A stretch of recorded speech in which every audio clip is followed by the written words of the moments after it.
After returning from a week-long international trip, I was pleasantly surprised when my mother-in-law, Linda, called me, sounding victorious. She mentioned something about a $30,000 windfall that we had apparently saved. Confused, I tried to recall any recent instance where I had amassed such a sum. As a freelance jewelry designer, I do maintain a savings account for unexpected expenses, but I certainly don't keep large amounts of cash around, and my bank card was securely with me. No one else has access to withdraw such a substantial amount from my account, I explained. He gave it to me, so I took it from the sideboard drawer. You guys are doing well, so it's fine, Linda declared over the phone, leaving me bewildered. Before I could understand more, she quickly thanked me and hinted at counting on me for future financial help before hanging up. I was left puzzled about the missing $30,000 until Kevin, my husband, returned home and cleared up the confusion. It was a misunderstanding. However, a month later, Linda bombarded me with numerous calls. I initially chose to ignore them, but the constant ringing eventually compelled me to answer. Over 60 missed calls displayed on my phone screen was disconcerting. As I picked up, Linda's shrill voice filled the room, accusing me of ignoring her. Her tone suggested she felt wronged, but to me it was merely the consequences of her assumptions. My life as Mary, a 35-year-old busy freelance jewelry designer wanting children but overwhelmed by work, is shared with my equally busy husband Kevin. He originally had a corporate job but now assists me in managing my growing design business. Early in our marriage, my designing gigs were sparse, and we largely depended on Kevin's steady income. Now, as my business flourishes, our roles and responsibilities have evolved, but so have our challenges like dealing with unexpected family misunderstandings about money. As I neared the age of 33, my career as a jewelry designer began to flourish, necessitating better organization of my increasingly hectic schedule. Sensing the growing demands of my business, Kevin, who was well placed in his company and on track for promotion, made a bold decision. He resigned from his job to partner with me, applying his skills in management to our joint venture. Together, we secured contracts with prestigious international brands, enhancing both our professional and personal lives. However, managing success came with its unique set of challenges, particularly involving Kevin's mother, Linda. Living alone in the family home, she perceived our lives through a lens of luxury and often approached us with financial requests. "You always seem to be living so lavishly, I'm jealous," she would comment. As part of my role, attending product launches and dinners with executives was routine, yet Linda saw these obligations as mere leisure. Her requests grew more personal over time. My friends soon asked me for money to throw a party on one occasion. Although it might seem like we could easily afford such expenses, maintaining our business image was costly and filled with obligations that we couldn't ignore. We weren't living in luxury. These were necessary aspects of our work. Linda, draped in envy and often sarcasm, failed to grasp the nature of our expenses. Dressed up beautifully, eating at expensive places. "I envy you," she would say, despite my repeated refusals. Kevin, being her son, would occasionally acquiesce to her demands, reasoning that a little financial help was a small price for peace. If giving her a little money keeps her quiet, then it's worth it, he'd argue, finding it simpler to appease her than to have her work disrupted. Yet Linda's demands only escalated. Recently, she expressed a desire for a new dress for an upcoming gathering. Just the other day, Linda came over and pestered Kevin. "Wouldn't a two-piece suit work? We've been asked to buy clothes before," I explained. She insisted there might be cheaper options, but what Linda wanted certainly wasn't cheap. Her rebuttal was that it was a fancy party and she couldn't be the only one dressed in old clothes. Furthermore, she insisted on a matching bag, leaving us exasperated. To manage her frequent requests, Kevin had previously set up a credit card in Linda's name, instructing her to use it for her expenses. Initially, she overspent significantly and was cautioned by Kevin. Although he'd asked her to inform us before making significant purchases, she continued her extravagant spending. This pattern of financial demands has left both Kevin and me at our wits' end, trying to balance the delicate act of supporting family while maintaining the integrity and sustainability of our business. I discovered an exquisite ring and couldn't resist purchasing it, though I regret not informing you beforehand. Unfortunately, the bill was exorbitant. If spending is going to be this unrestrained, perhaps it's best to return the card. We simply cannot cover these costs.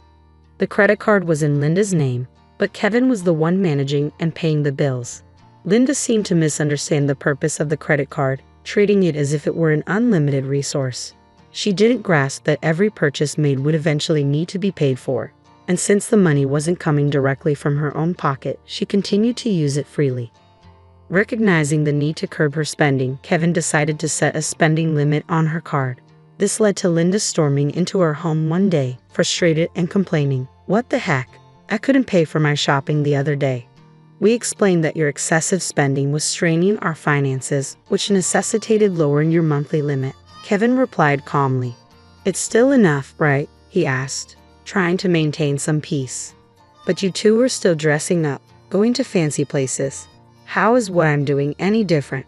Linda protested, viewing our activities as purely recreational.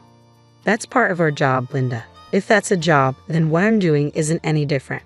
It's unfair that only you two get to have all the fun," she argued. While it's true that our work involves attending product launches and parties in luxurious venues, these are professional obligations, not leisure activities. Despite her misconceptions, setting a spending limit on Linda's credit card seemed to have calmed the situation somewhat. Occasionally, Linda would visit and air her grievances to Kevin, but overall, life proceeded without major disruptions. As the end of the year approached, an exciting opportunity presented itself. A foreign brand manufacturer approached me with a proposal to expand our business dealings by relocating our base overseas. The prospect thrilled me, as it could potentially elevate me to the ranks of top-tier designers.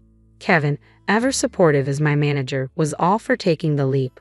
"It's a chance we have to take," he affirmed. However, the prospect of moving abroad brought a new concern: Linda. Given her past behavior, it was a legitimate worry that she might insist on joining us overseas. The idea of living internationally was appealing, yet the thought of dealing with Linda's demands in a new country was daunting. When we shared our plans to move overseas for work with Linda that weekend, she responded exactly as we predicted. "I want to come too," she declared, assuming our move would be an endless vacation. Kevin tried to clarify, "We're going there for work. It won't be as leisurely as you think." But Linda was skeptical. "You're trying to trick me. You plan to live even more lavishly there without me watching," she accused. "We're not moving there permanently. We'll come back after our work is done," I explained, trying to ease her concerns. "Yes," she retorted, "you're saying that, but you're planning to leave me behind, aren't you?" Exhausted by this repetitive argument, both Kevin and I were weary. In an attempt to compromise, Kevin suggested, "Okay, we can't take you with us, but how about we pay for a week-long trip for you instead?" Linda perked up at this. "Really? Are you sure? We'll cover your flight and hotel, but you'll need to manage the rest," Kevin affirmed, pleased at least for the moment. However, the peace was short-lived. A few days later, while Kevin was preoccupied with the overseas move arrangements, Linda dropped by unexpectedly. "Hey Mary," Kevin said, "but I want to shop over there too. Can you give me some money?" she asked. "What about the card that Kevin gave you?" I inquired, knowing she had a designated credit card for such expenses. Linda's face fell. "That's the thing. Kevin finally took it away from me the other day," she admitted. It appears she had been reprimanded for overspending, and anticipating the challenges of managing finances with different currency rates overseas, Kevin had confiscated the card. "I don't have that kind of money on hand either," she added. "I can't give you money without Kevin's approval. Can you ask him?" I suggested, knowing full well Kevin's stance. "It's no use asking him, that's why I'm asking you," she pressed, raising her voice in frustration. Despite my suggestion, Linda ended up going on a 10-day trip abroad, which I assumed Kevin managed to fund somehow. Upon her return, she called me, burning with excitement. "I'm back, and it was so fun," she excitedly shared tales of her sightseeing and dining adventures. Though I hadn't asked, and I overbought souvenirs. I could have fit them in my suitcase, so I had them shipped here. "Can't wait for them to arrive," she exclaimed. "That's nice," I replied, trying to keep my tone neutral despite feeling a bit overwhelmed. "Thanks to the money you saved up, I had a blast," she exclaimed. "Saved up money? What are you talking about?" I responded, puzzled and a bit alarmed, having no recollection of setting aside money for her splurge. "I found it in your house's sideboard drawer," she said, claiming she took $30,000. I was stunned. Why would such a large amount of cash be stashed away at home, especially not in a drawer where anyone could find it? Confused, I confronted her. "I'm not sure what money you're talking about, but taking it from our house without permission is theft, even if you're family. Do you understand that?" Linda's response was unsettlingly casual. That's why I'm telling you now. I used it. Consider it a post-factum report, she declared unapologetically. I have no idea about this money, but if you took it and used it without telling anyone, that's a crime. And if it was something Kevin had set aside for an important transaction, it's even more serious, I explained, trying to make sense of the situation. Despite this, there hadn't been any noticeable disruptions in our business finances during her trip. You two live so extravagantly, so why can't I have a little of that? Think of it as doing a favor for your parent. It's not a big deal, right? She rationalized, showing a sense of entitlement that was hard to comprehend. It's one thing to ask for help from your son and his wife, but this is not how you should behave after taking someone else's money. I replied, still in disbelief. I'm glad you enjoyed your trip, but I'll have to discuss this with Kevin when he returns. Kevin will understand. After all, I'm his only mother and $30,000 isn't much to him, she assumed. All right, I'll pass the message along, I said, astounded by her lack of awareness. Later that evening, when Kevin came home, he looked troubled. Mary, do you know about the money I left in the drawer? He asked urgently. 15 days ago, I withdrew it from my bank account, and now it's gone. Keeping such a large sum in a drawer, didn't you think it was careless? He questioned. I needed cash immediately for an urgent payment. Do you know anything about it? It suddenly clicked. Linda's earlier call, thanking me for the $30,000 and mentioning how much fun she had, made sense now. It was Kevin's money, meant for a crucial purpose. Kevin, today Linda called, thanking us for the $30,000 and saying she had a blast with it. I didn't understand what she meant until now, I explained, piecing everything together. So, it was Kevin's money, but what was such a large amount meant for? I asked. Hey, if it wasn't for a business payment, we've been doing bank transfers for a long time, right? Why cash all of a sudden? I questioned, trying to understand the whole scenario while dealing with the ramifications of Linda's actions. I was aware it was Kevin's money that had disappeared, but the full context was still unclear to me. Linda, it turned out, had taken the money without informing us, and I needed to understand why. I asked Kevin, puzzled by the situation. Kevin began to unravel the backstory. After he had reduced the credit limit on Linda's card, she started secretly borrowing money from various sources, including consumer finance cards and credit cards she had opened without our knowledge. When Kevin discovered her growing debt, he took away all her cards and withdrew cash to settle her debts directly, aiming to bypass the banking system to keep our business accounts clean and maintain trust with our partners. This was also partly a farewell gesture, as we're moving abroad and won't be around to manage such issues for her, Kevin explained. I plan to handle her debts discreetly to prevent our financial records from getting complicated. A month had passed since then, and as I was busy packing for our move, Linda's frequent calls became hard to ignore. When I finally took her call, her voice was tinged with desperation. Why aren't you answering my calls? I've called so many times, she said, almost in tears. I'm sorry, Linda. I've been caught up with the move. What's going on? I asked, trying to remain calm and give her a chance to explain her side. It's not just one thing, it's everything. They're asking for payments almost every day. It's too much, Linda confessed, her voice cracking under the strain. Have you tried contacting Kevin about this? I inquired, hoping she had sought his help first. He seems to be blocking my calls. I can't get through to him at all, Mary. You're my only hope now. Please help me, she pleaded. I realized then just how complex the situation had become. Linda's financial recklessness had led her into a labyrinth of debt, and now, isolated from Kevin's assistance, she was turning to me as her last resort. As we prepared to start anew in a foreign country, the challenges of dealing with Linda's financial chaos loomed large, demanding immediate attention before we could fully focus on our new beginnings. I was taken aback by Kevin's drastic approach toward his own mother. If he had used the prepared funds to directly settle Linda's debts, this distressing situation might have been avoided. Instead, Linda was now overwhelmed with collections letters and relentless calls from finance companies and consumer lenders. It was a scene reminiscent of something from a dramatic film, one I had never expected to witness in real life. I'll talk to Kevin, but I can't guarantee what he'll do. A son should help his mother in trouble, right? Please ask him for me, Linda pleaded at the end of our conversation. However, with our impending business expansion and stretched financial resources, we couldn't afford to further assist Linda, especially given that she had misused the money meant to settle her debts. When I relayed the details of the call to Kevin upon his return home, he responded with a mixture of fatigue and resignation.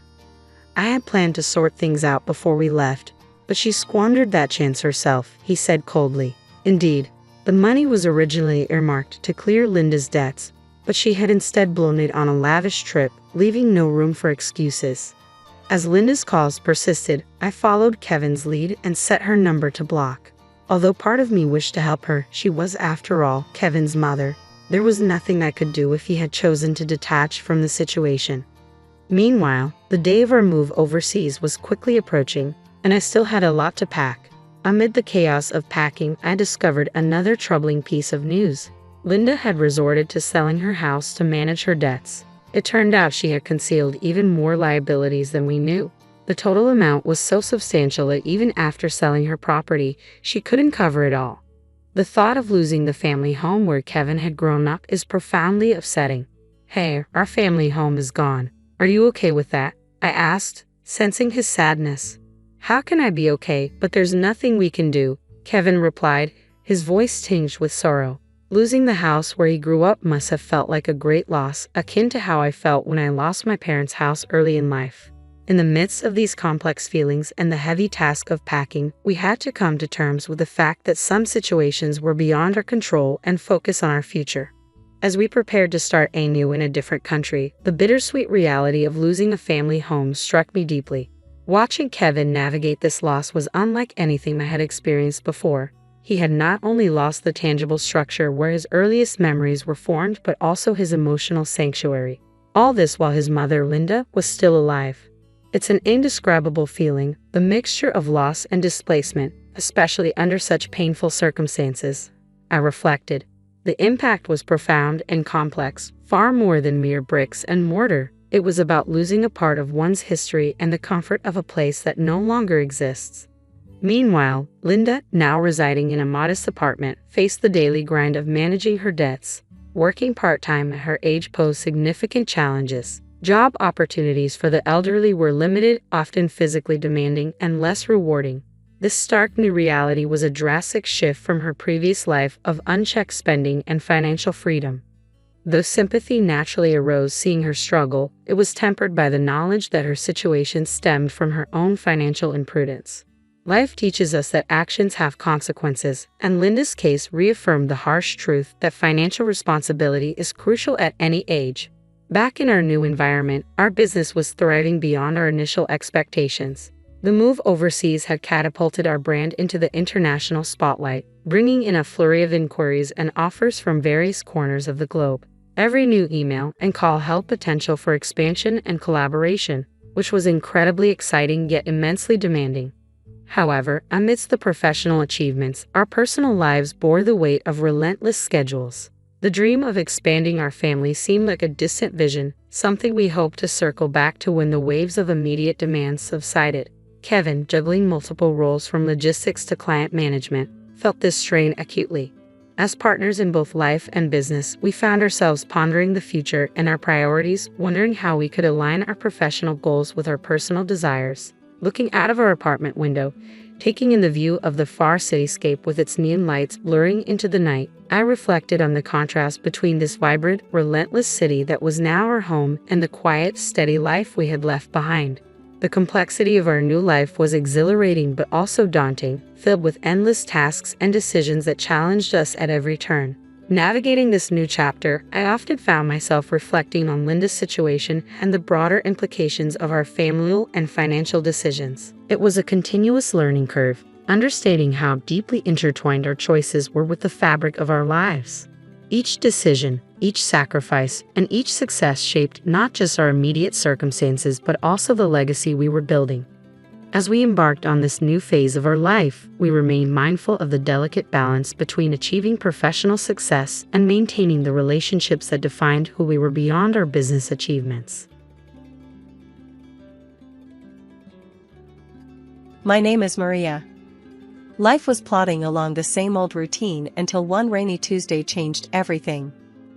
I was holed up in a cozy corner of Joe's cafe, nursing a hot coffee and trying to shake off the chill. The rain was relentless, and I hoped it would wash away the funk I was in after a tough critique in my fashion design class. The bell above the cafe door jangled, and in came this guy, soaked from head to toe. He looked around, a bit lost, then chose the table right next to mine. There was something about him that was hard to ignore, even though I usually kept to myself. He caught me staring, and instead of looking away, he grinned. "Rough day, huh? Mind if I sit here?" "Go ahead, it's free," I said, trying not to sound too interested. He pulled out a chair, sat down with a sigh, and extended his hand. "I'm James. And you are?" "Maria."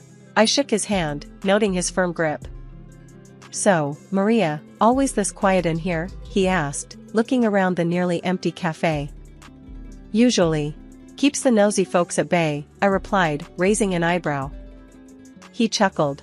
"Well, you could do worse. But seriously, what brings you here on a day like this?"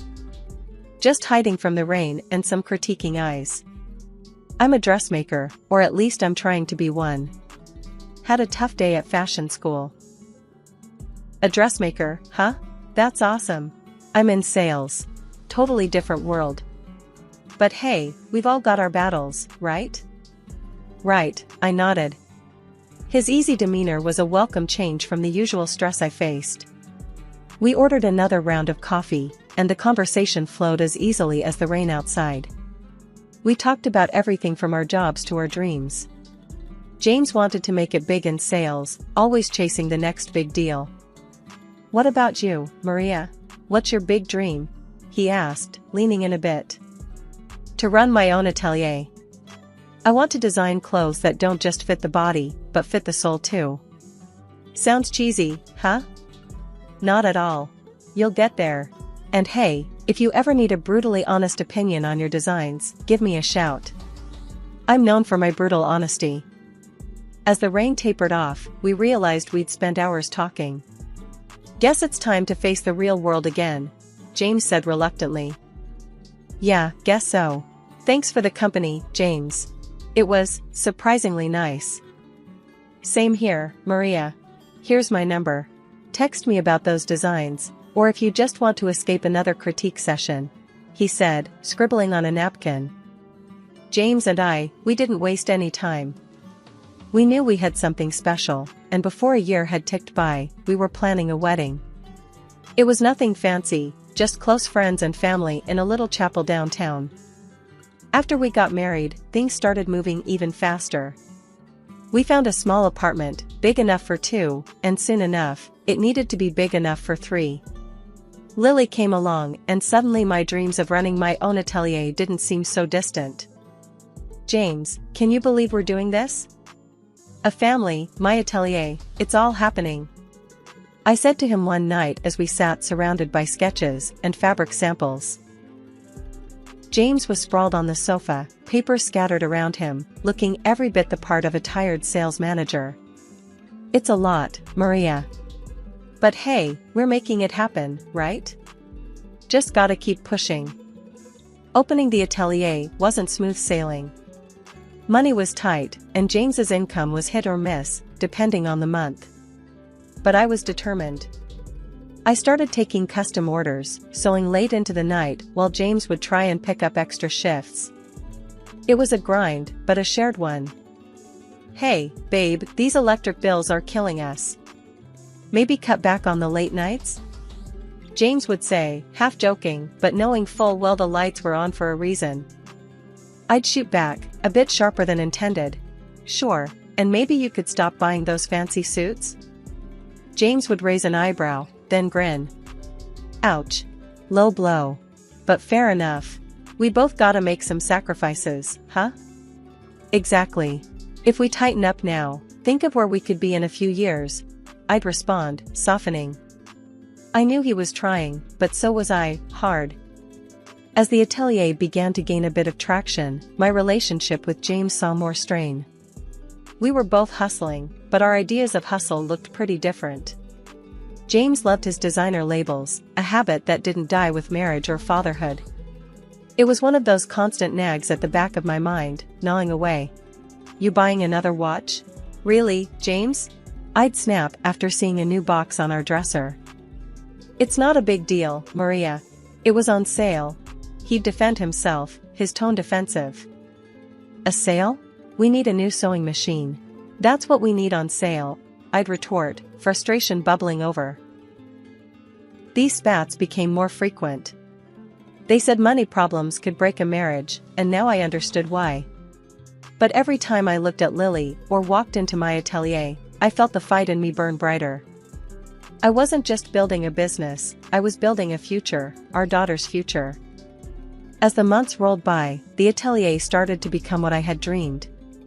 Orders were coming in, clients were happy, and my little corner of the world was thriving. Life at the atelier was booming, but at home, things were starting to fray around the edges. Lily was growing up fast, already a teenager with her own ideas and attitudes about the world. She wasn't the little girl who used to play with fabric scraps on the floor of my studio anymore. Now, she seemed more interested in her phone and what her friends were doing. One evening, I overheard her talking on the phone. My mom? Yeah, she's just a dressmaker. It's kinda old-fashioned, you know? Not really cool. Hearing her say that stung more than I wanted to admit. The next day, I tried to talk to her about it. Lily, I heard you talking about my job last night. Does it really embarrass you that I'm a dressmaker? She shrugged, avoiding my eyes. It's just, all my friends' parents have normal jobs, and it's not cool, Mom. Normal jobs? Lily, what I do is a profession. It's how we manage to live comfortably. Don't you think that's important? I was trying to keep my voice even, but it was hard not to feel hurt. Whatever, Mom. It's just how I feel. She walked away, her words hanging heavy between us. James's spending habits didn't help matters. Every month, there seemed to be new charges for clothes or gadgets he didn't need. James, we talked about this. We need to save, not spend. Especially on things we don't need. Come on, Maria, I work hard. I should be able to enjoy the fruits of my labor. It's not like I'm blowing through our savings. He brushed off my concerns with a wave of his hand. But it's not just about you, or even us. It's about Lily, about her future. We need to be thinking long term. My voice was rising, frustration boiling over. All right, I get it. I'll cut back. James's reply was quick, an attempt to end the conversation more than a promise to change. Then there were the moments with Lily that felt like trying to talk to a stranger. Lily, you used to love coming to the atelier. Don't you want to help me out anymore? I asked her one Saturday morning, hoping to reconnect. Mom, that was when I was a kid. I'm not interested in that stuff anymore. She barely looked up from her phone. I sighed, feeling the rejection. You know, I built all this for us, for our family. I thought you'd be proud. Mom, it's just not my thing, okay? Her tone was dismissive, and it felt like a door slamming shut.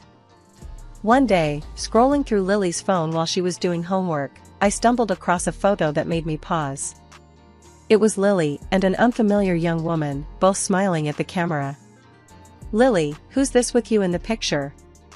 She glanced over, her expression shifting to discomfort. Oh, that's just my friend's mom.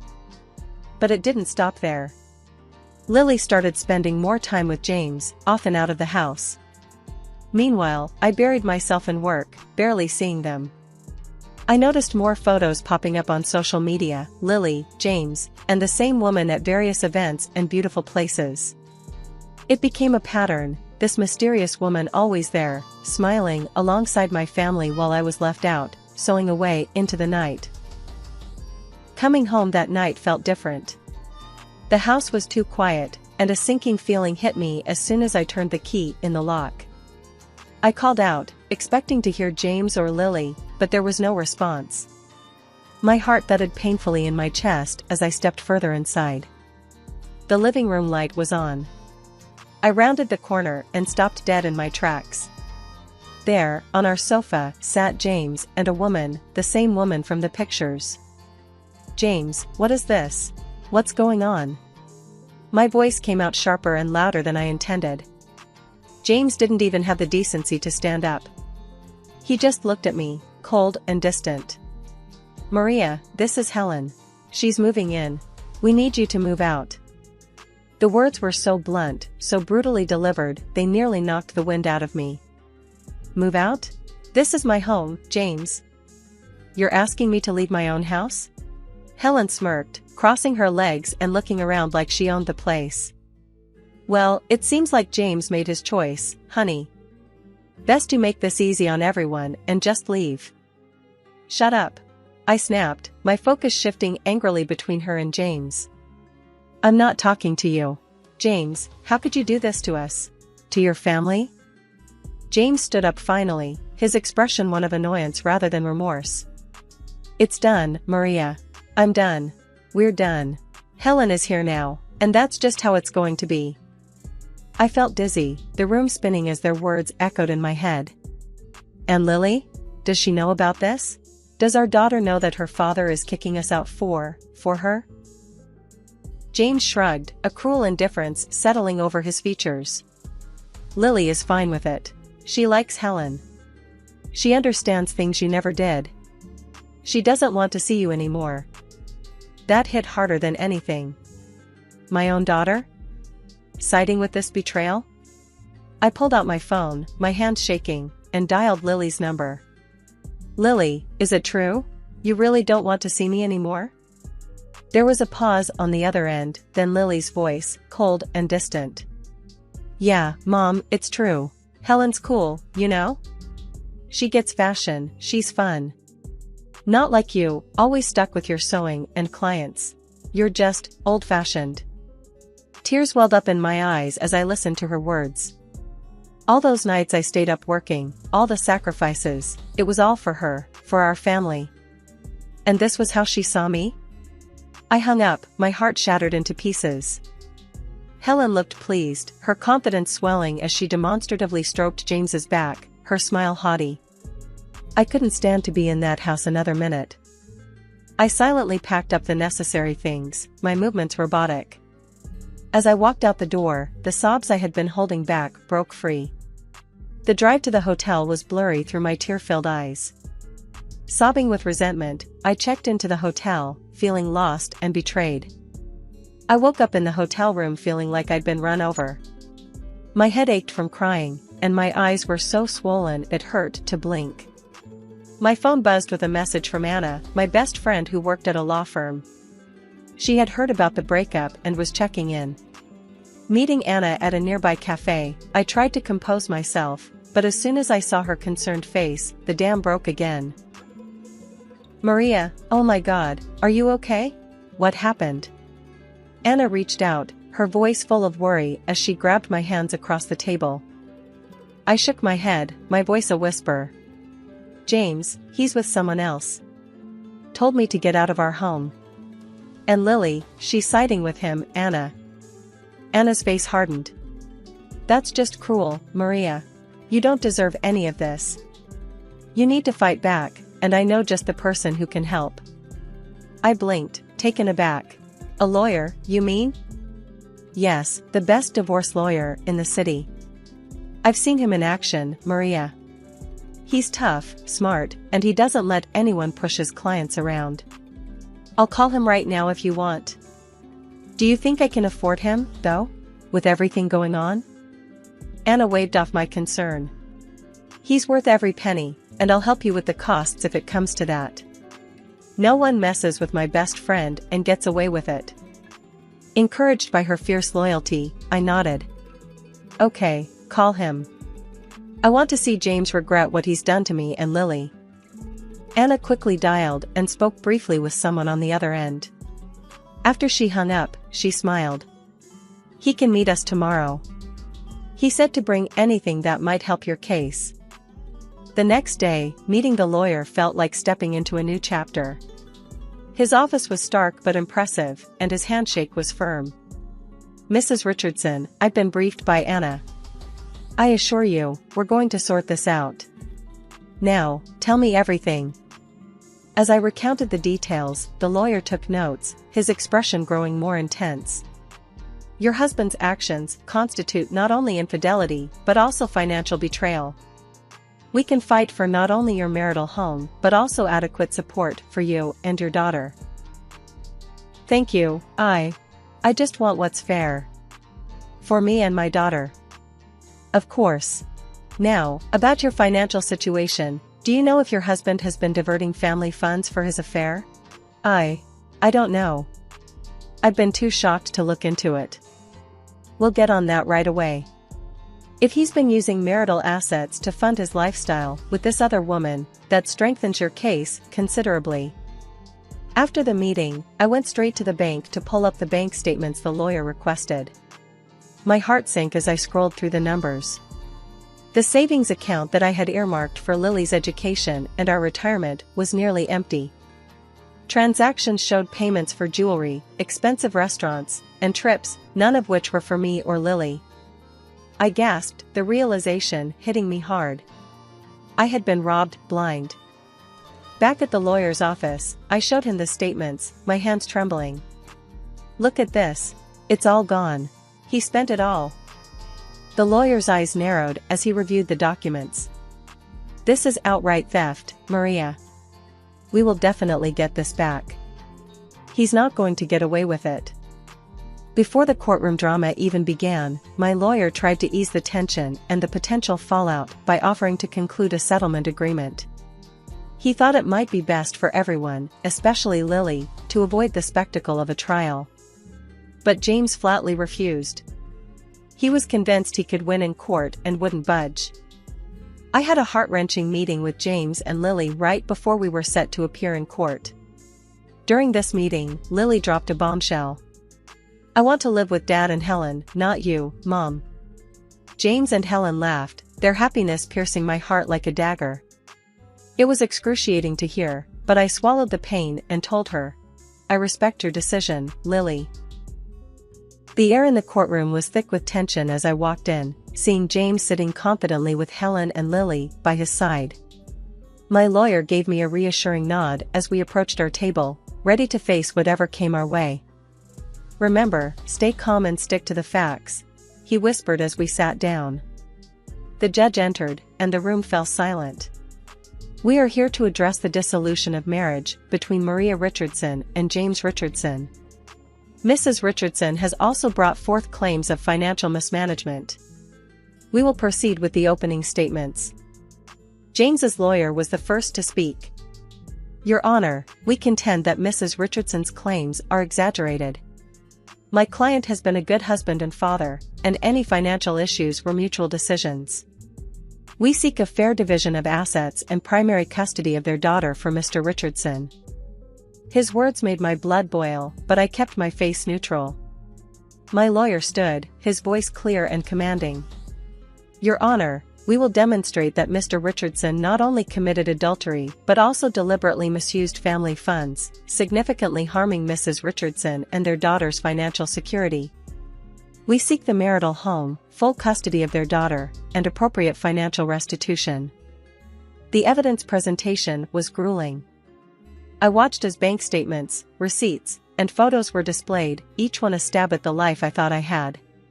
James squirmed, his discomfort visible, especially as the receipts from jewelry stores and luxury hotels were shown, none of which were for me or with me. The turning point came when my lawyer presented a series of messages between James and Helen, clearly detailing their affair and his spending on her. The evidence was damning, and even James's lawyer seemed to falter. Mr. Richardson, can you explain these messages? My lawyer asked, his tone cool. James stuttered, his facade crumbling.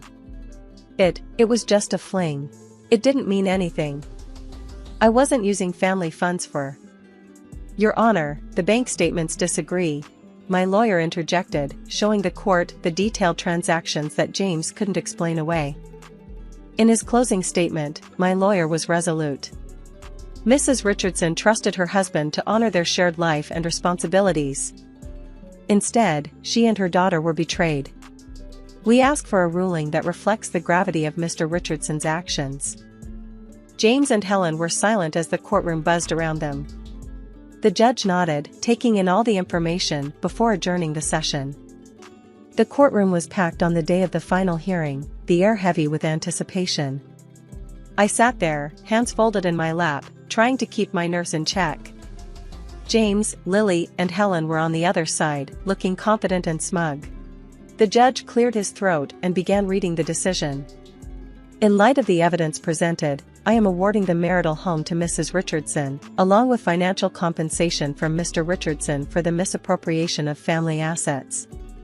My heart leaped with a mix of relief and victory, but the most crucial part was yet to come. The judge continued. Now, regarding the custody of the minor child, Lily Richardson. James interrupted, standing up with a sneer. Your Honor, my daughter has expressed her desire to live with me and my partner, which means Mrs. Richardson should be paying us child support for her maintenance. There was a murmur in the courtroom. I felt a cold wave of fear, but before I could say anything, Lily stood up. She looked straight at the judge, her voice clear and strong. I've changed my mind. I want to live with my mom. I've realized my dad used the money my mom saved for my education.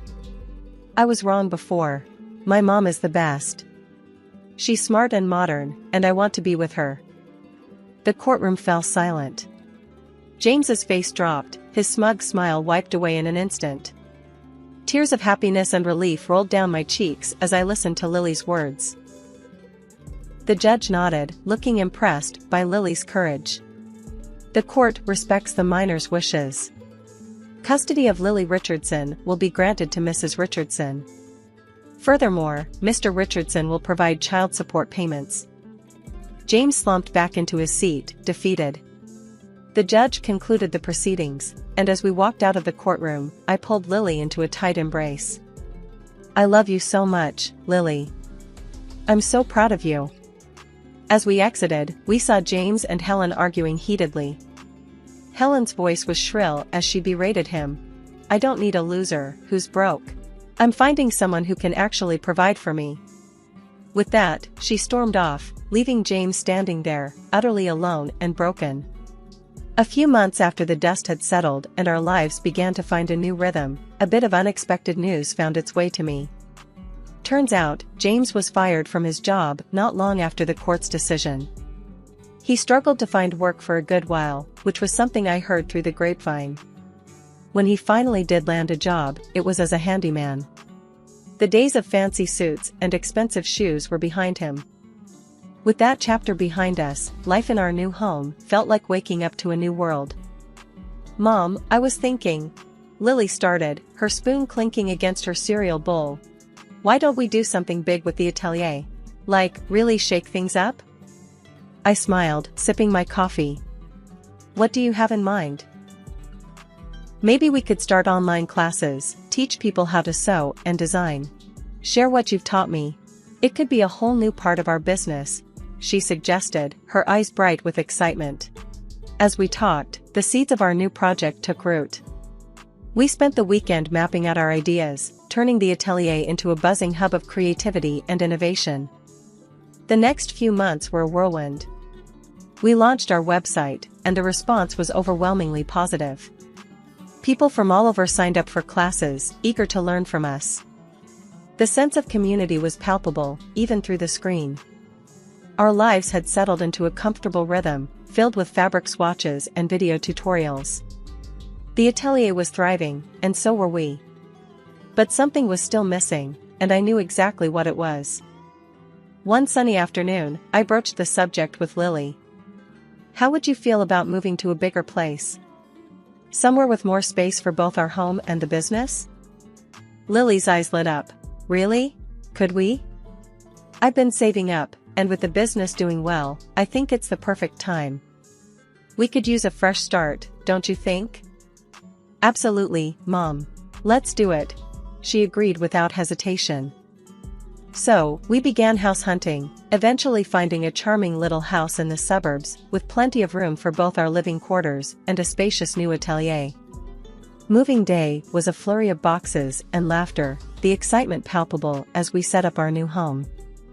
The house quickly filled with new memories, every room echoing with our laughter and dreams. The atelier, now twice the size of our old one, became a local hub for aspiring designers and hobbyists alike. Looking out over our new beginning, I knew we had finally found our place in the world. It wasn't just about surviving, it was about thriving, about making each day count. The way Mark and I met could have been ripped straight from a rom-com, a chance encounter at a mutual friend's barbecue, complete with spilled drinks and awkward apologies. He was charming, with a quick wit that had me laughing despite myself. Before I knew it, we were inseparable, our love story unfolding with an ease that felt like destiny. Our wedding was a dream, a simple yet heartfelt ceremony surrounded by those we loved. Mark, with his career and finance on the rise, was the picture of success, and his insistence on a prenuptial agreement was just another part of our planning, a practical step, he said, given our differing financial situations. I didn't mind, my love for him wasn't measured in dollars and cents. Carol, Mark's mother, was a tougher nut to crack. She looked at me like I was an unwelcome guest, her coldness stark against the warmth Mark and I shared. But love has a way of making you overlook the small stuff, and I was too happy to let her disapproval dampen my spirits. Even when we faced the heartbreaking news of Mark's infertility, my love didn't falter. If anything, it deepened. I threw myself into making our house a home, filling it with warmth and love, buying appliances and furniture with my own savings to create a cozy nest for us. But as the years passed, the warmth between us cooled, replaced by a chill I couldn't shake. Mark's demands grew, his once loving requests turning into cold commands. "Make sure breakfast is on the table before I leave, Jenna," he'd say, his voice void of the affection that used to lace his every word. And dinner? It had to be fresh, no matter how late I worked, as if my job at the Department of Health and Human Services was just a hobby compared to his high-flying career. I'd wake before dawn, bleary-eyed but determined to cook his breakfast. Then, after a long day's work, I'd rush home, racing against the clock to whip up a gourmet meal that might bring back the husband I once knew. But it was never enough. He took my efforts for granted, never once uttering a thank you, only reminding me that I should be grateful for the roof over my head, his roof. Our conversations, once filled with laughter and shared dreams, now were battlegrounds, his words cutting deeper each time. "This is my house, Jenna. Don't forget that," he'd snap, whenever I dared to suggest anything might be amiss. Each day, as I moved through our home, touching the pieces of our life I'd built with love and care, a thought began to take root in my mind. What if I were alone? The idea, once unthinkable, now felt like a bomb. My love for Mark had been replaced by a weary resignation, worn down by his indifference and coldness. One evening, as I sat at the kitchen table, staring at the empty chair across from me, the realization hit me hard. I no longer recognized the man I had married, nor did I see the woman I had become in his reflection. The love that had once been my guiding light had faded, leaving behind a longing for peace, for a life where my efforts were seen, my presence valued. As I turned off the lights and headed to bed, the silence of the house a stark reminder of the distance between us, I couldn't help but wonder, would I be better off alone? The thought was a whisper in the dark, a question I wasn't quite ready to answer. But with each passing day, the whisper grew louder, a call to find myself again, to reclaim the life and love I deserved. Lately, it's like I'm living with a stranger, not the man I married. Mark's been on my case for everything, the house not being spotless, the dinners being too repetitive. It's like nothing I do is ever enough. I've been finding solace in solo trips to the mall, picking out new furniture and gadgets for our home, trying to fill the void with material things. But even that joy is fleeting when I come home to his coldness. It hit me hard when I realized Mark hadn't put a single penny into our joint account for months. All the expenses, the mortgage, utilities, groceries, have been coming out of my paycheck. So, one evening, I decided it was time to confront him. I waited until he was settled in his armchair, flipping through the channels, and I brought it up, trying to keep my voice steady. "Mark, we need to talk about the finances. You haven't contributed to the joint account in months." "I've been covering everything," I said, hoping for some understanding, maybe even an apology. He barely glanced at me, his eyes still on the TV. "And? It's my house. you're just living in it. Why should I pay for your keep? He shot back, his words sharp as knives. I couldn't believe what I was hearing. Your keep? Mark, I'm your wife, not some tenant. I've been paying for everything, trying to make this house a home for both of us, I argued, feeling my temper rise. He snorted, a sound that made my skin crawl. Look, Jenna, you're making a big deal out of nothing. If you don't like it, maybe you should just leave. But we both know you've got nowhere to go, he said, turning back to his show. I was seething, hurt and angry, but before I could respond, his phone rang. It was his mother, Carol. He answered on speaker, and before I could escape, she started in on me. Jenna, you need to stop this nonsense and start showing some gratitude. Mark's been too good to you, and here you are, acting like a freeloader. Carol's voice was like a slap in the face. I was so shocked, I barely managed to grab the phone and hang up. I can't believe you and your mother calling me a freeloader in my own home? I said, my voice shaking with emotion. Mark just shrugged, unfazed. Well, if the shoe fits. That night, I lay in bed, staring at the ceiling, feeling more alone than ever. The thought of divorce crept into my mind again, more persistent this time. But where would I go? I had no apartment, no real savings of my own. I felt trapped in a life that no longer felt like mine, married to a man who saw me as nothing more than a burden. The next morning, I woke up to an empty bed and a heavy heart. As I made my way through the silent house, every room echoed with the remnants of last night's fight. I knew something had to change, but the fear of the unknown, of starting over from scratch, was paralyzing. Sitting at the kitchen table, sipping my coffee alone, I realized I had to make a decision. Do I stay in this loveless marriage, playing the role of the grateful freeloader, or do I take a leap into the unknown, hoping to land on my feet? The answer wasn't clear, but one thing was, I couldn't go on like this. The breaking point had been reached, and it was time to choose my path. That day at work was a marathon, one meeting after another, no end in sight. I glanced at the clock, knowing Mark would be fuming. Just my luck, I muttered under my breath, finally grabbing my phone to give him a heads up. The moment he picked up, I knew I was in for it. This is your problem, Jenna. Not mine.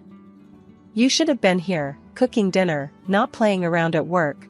Mark's voice roared through the phone, loud enough for the whole office to hear. My cheeks burned as I quickly ended the call, avoiding the curious glances from my colleagues. By the time I got home, it was late, way past our usual dinner time. The house was dark, silent, but the moment I stepped in, Mark was on me like a thunderstorm. Where have you been? A good wife would have had dinner waiting. What are you even good for? His words were like daggers, each one slicing through the last bit of patience I had. I was tired, emotionally drained. Mark, I had to work. You know how important this project is. I tried to explain, but it was like talking to a wall.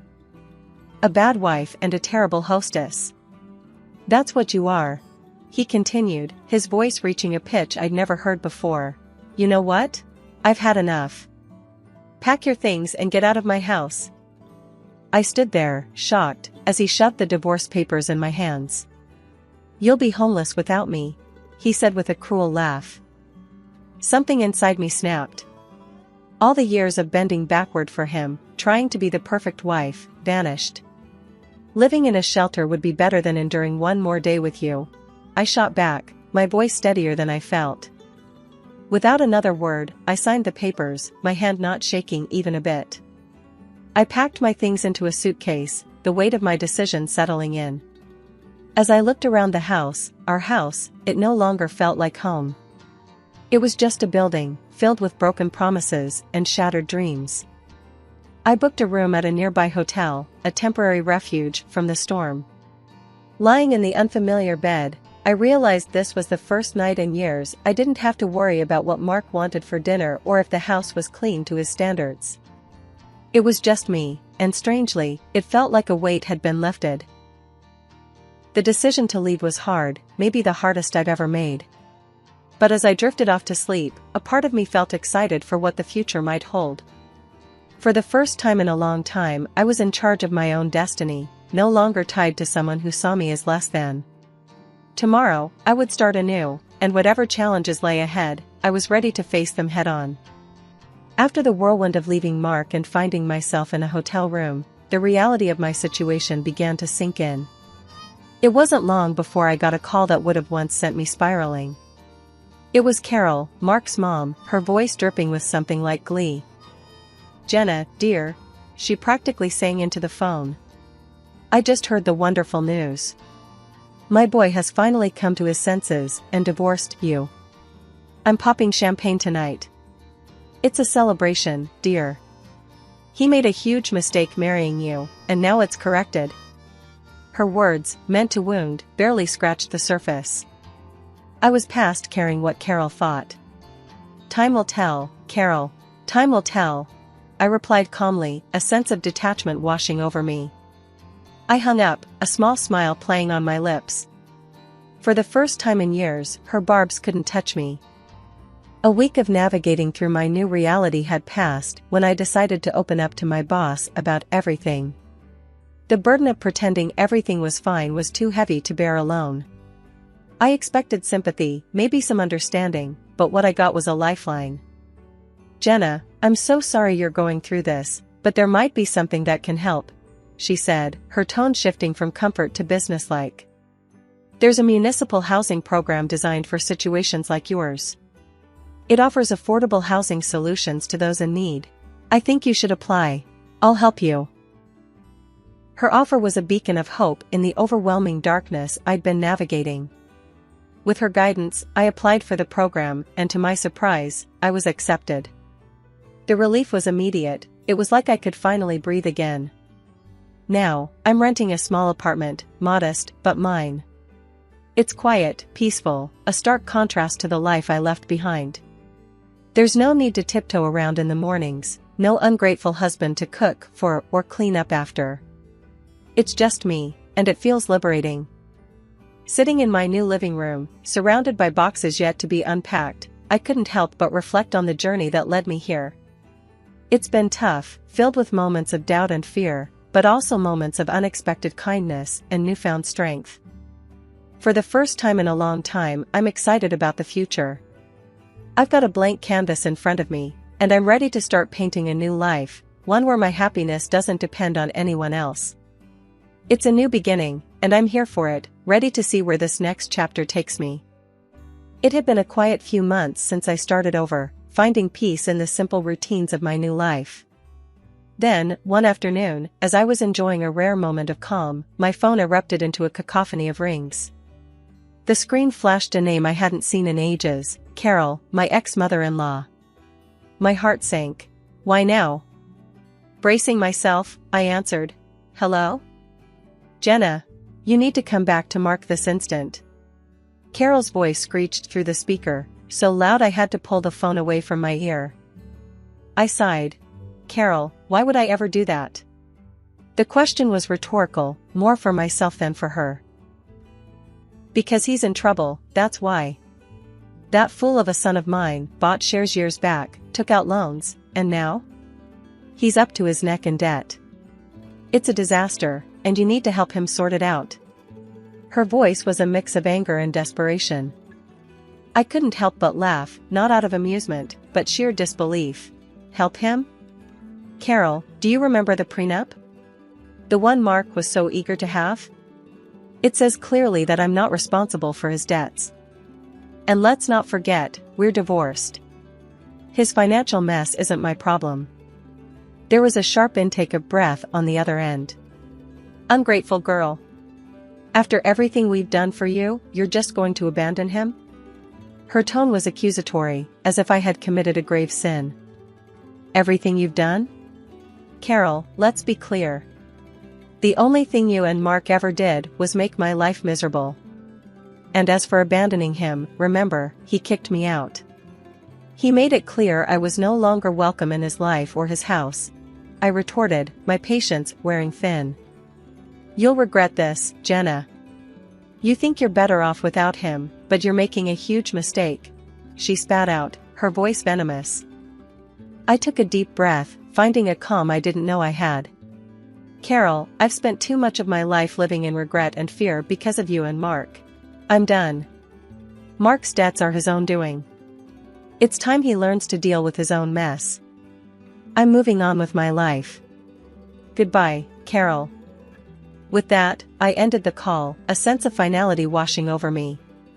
I had expected to feel shaken, upset, maybe even guilty. But all I felt was relief. Standing up to Carol, making it clear that I was no longer part of their twisted family drama, felt like shedding a weight I'd been carrying for too long. Sitting back down, I let out a long breath I hadn't realized I'd been holding. The conversation with Carol, as unpleasant as it was, served as a stark reminder of how far I'd come. I had fought hard for my independence, my peace, and no amount of guilt-tripping could drag me back into that chaos. For the first time in what felt like forever, I felt truly free. Free from the expectations, the criticisms, the endless cycle of trying to please people who would never see my worth. I had found my strength, my voice, and I wasn't going to let anyone take that away from me again. As I looked around my small apartment, a sense of pride filled me. This was my space, my sanctuary, and my new beginning. I had survived the storm and come out stronger on the other side. And no call, no matter how unexpected or unwelcome, could change that. The next morning, I woke up with a resolve as clear as day. It was time to reclaim what was mine. I rummaged through my files until I found the receipts for all the items I had poured my money into over the years. The sleek dishwasher that made Mark's life easier, the washing machine we picked out together, though, let's be honest, I paid for, and the high-end coffee machine that became the centerpiece of many of his mornings. It wasn't just about the money, it was about the principle, about not letting my contributions be erased and taken for granted any longer. With a moving truck booked and a couple of strong helpers at my side, I went back to the house that was no longer a home. The door opened to an eerie silence, a stark contrast to the chaos of emotion swirling inside me. As the workers started loading up the truck, I couldn't help but feel a mix of satisfaction and sadness. Each piece of furniture, each appliance, had a story, a memory attached to it. But as they say, you can't cling to the past if you want to move forward. Just as we were finishing up, my phone rang. I knew without looking who it was. Mark's name flashed on the screen, his call as predictable as it was unwanted. I answered, bracing myself for the storm. "Where the hell is all my stuff?" he bellowed, skipping any pretense of a greeting. "Your stuff?" I couldn't help the incredulous laugh that escaped me. "You mean the things I bought with my money?" "I've taken them back, Mark. According to our prenup, I have every right to." His curses and insults flew fast and furious, a torrent of anger that once would have cowed me. But not anymore. "Listen, Mark." I cut in, my voice steady. "I wish you the best, truly. But this is where our paths diverge for good." And with that, I hung up and blocked his number, a symbolic gesture of cutting the final tie that bound me to a life that no longer served me. As the moving truck drove away, my heart felt lighter than it had in years.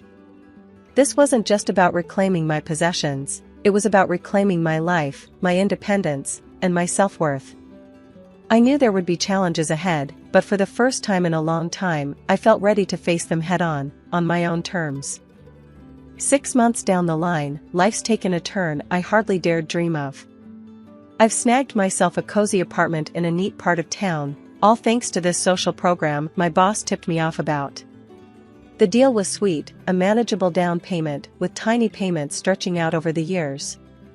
For the first time, I'm not just scraping by, I've got a bit of wiggle room in my budget, enough to spoil myself without worrying about anyone else's needs or wants. The day I got the keys to my place, I remember stepping through the door, the sense of ownership washing over me. It was a blank canvas, and for the first time in forever, I could paint my life exactly how I wanted. No compromises, no sacrifices, just me. I treated myself to some paints and canvases, a nod to the girl I used to be, the one who found joy in splashing watercolors around, lost in the flow of her own creativity. I even painted a self-portrait, something I'd never have dared do before. Staring at my work, I saw a woman who'd weathered storms and come out stronger, a woman who didn't need anyone else to define her worth.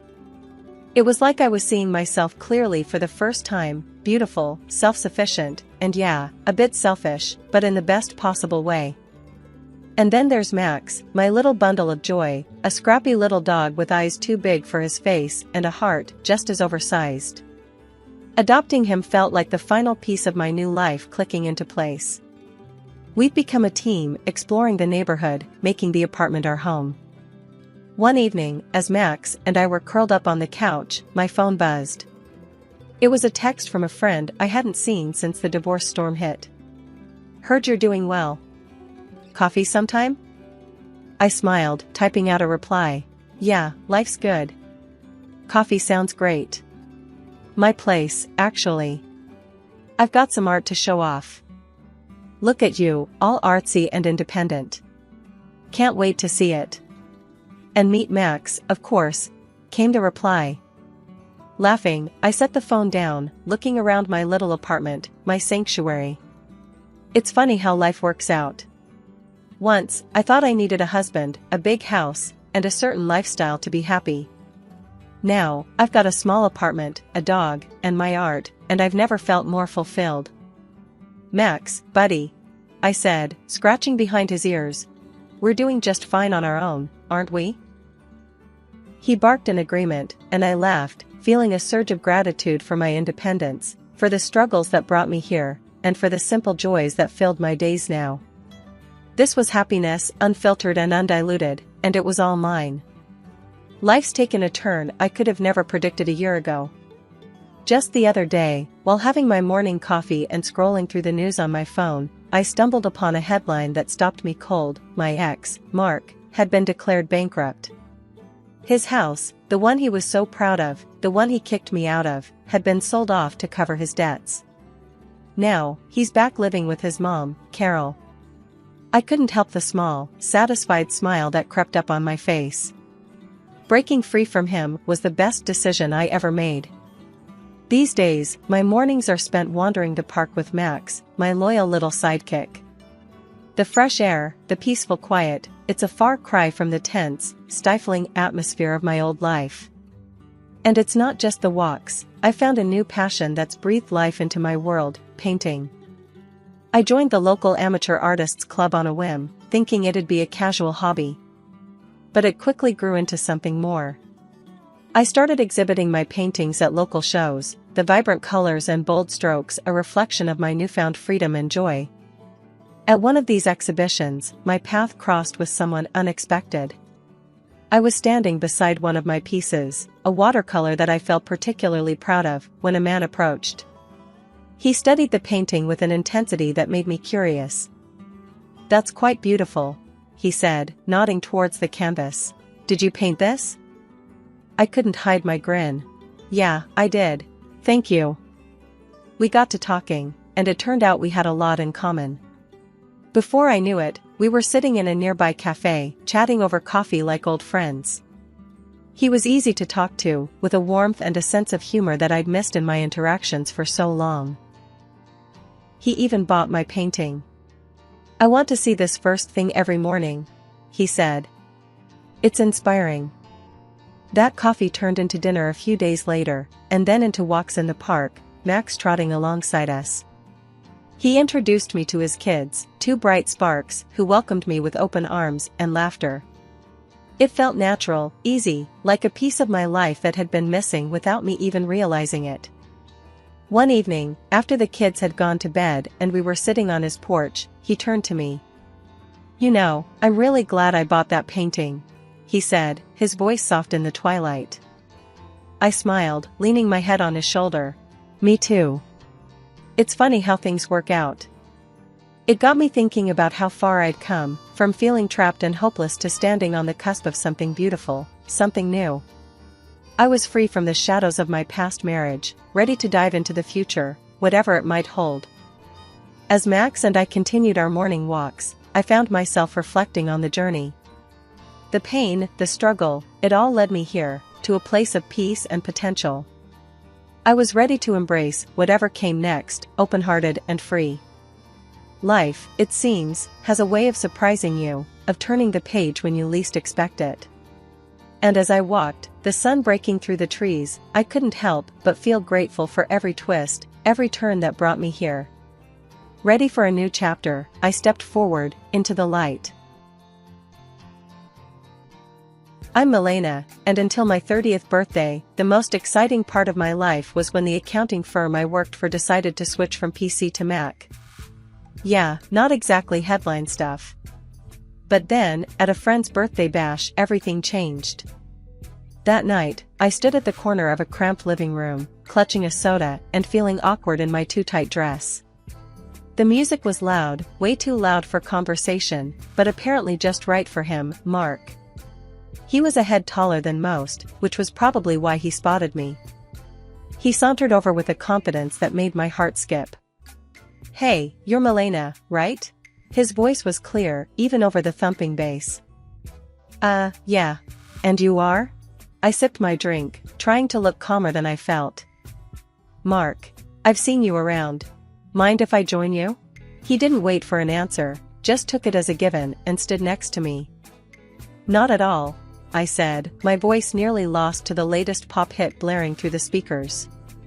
"So, Milena, what brings you here tonight?" He leaned in, his tone casual, but his eyes intense.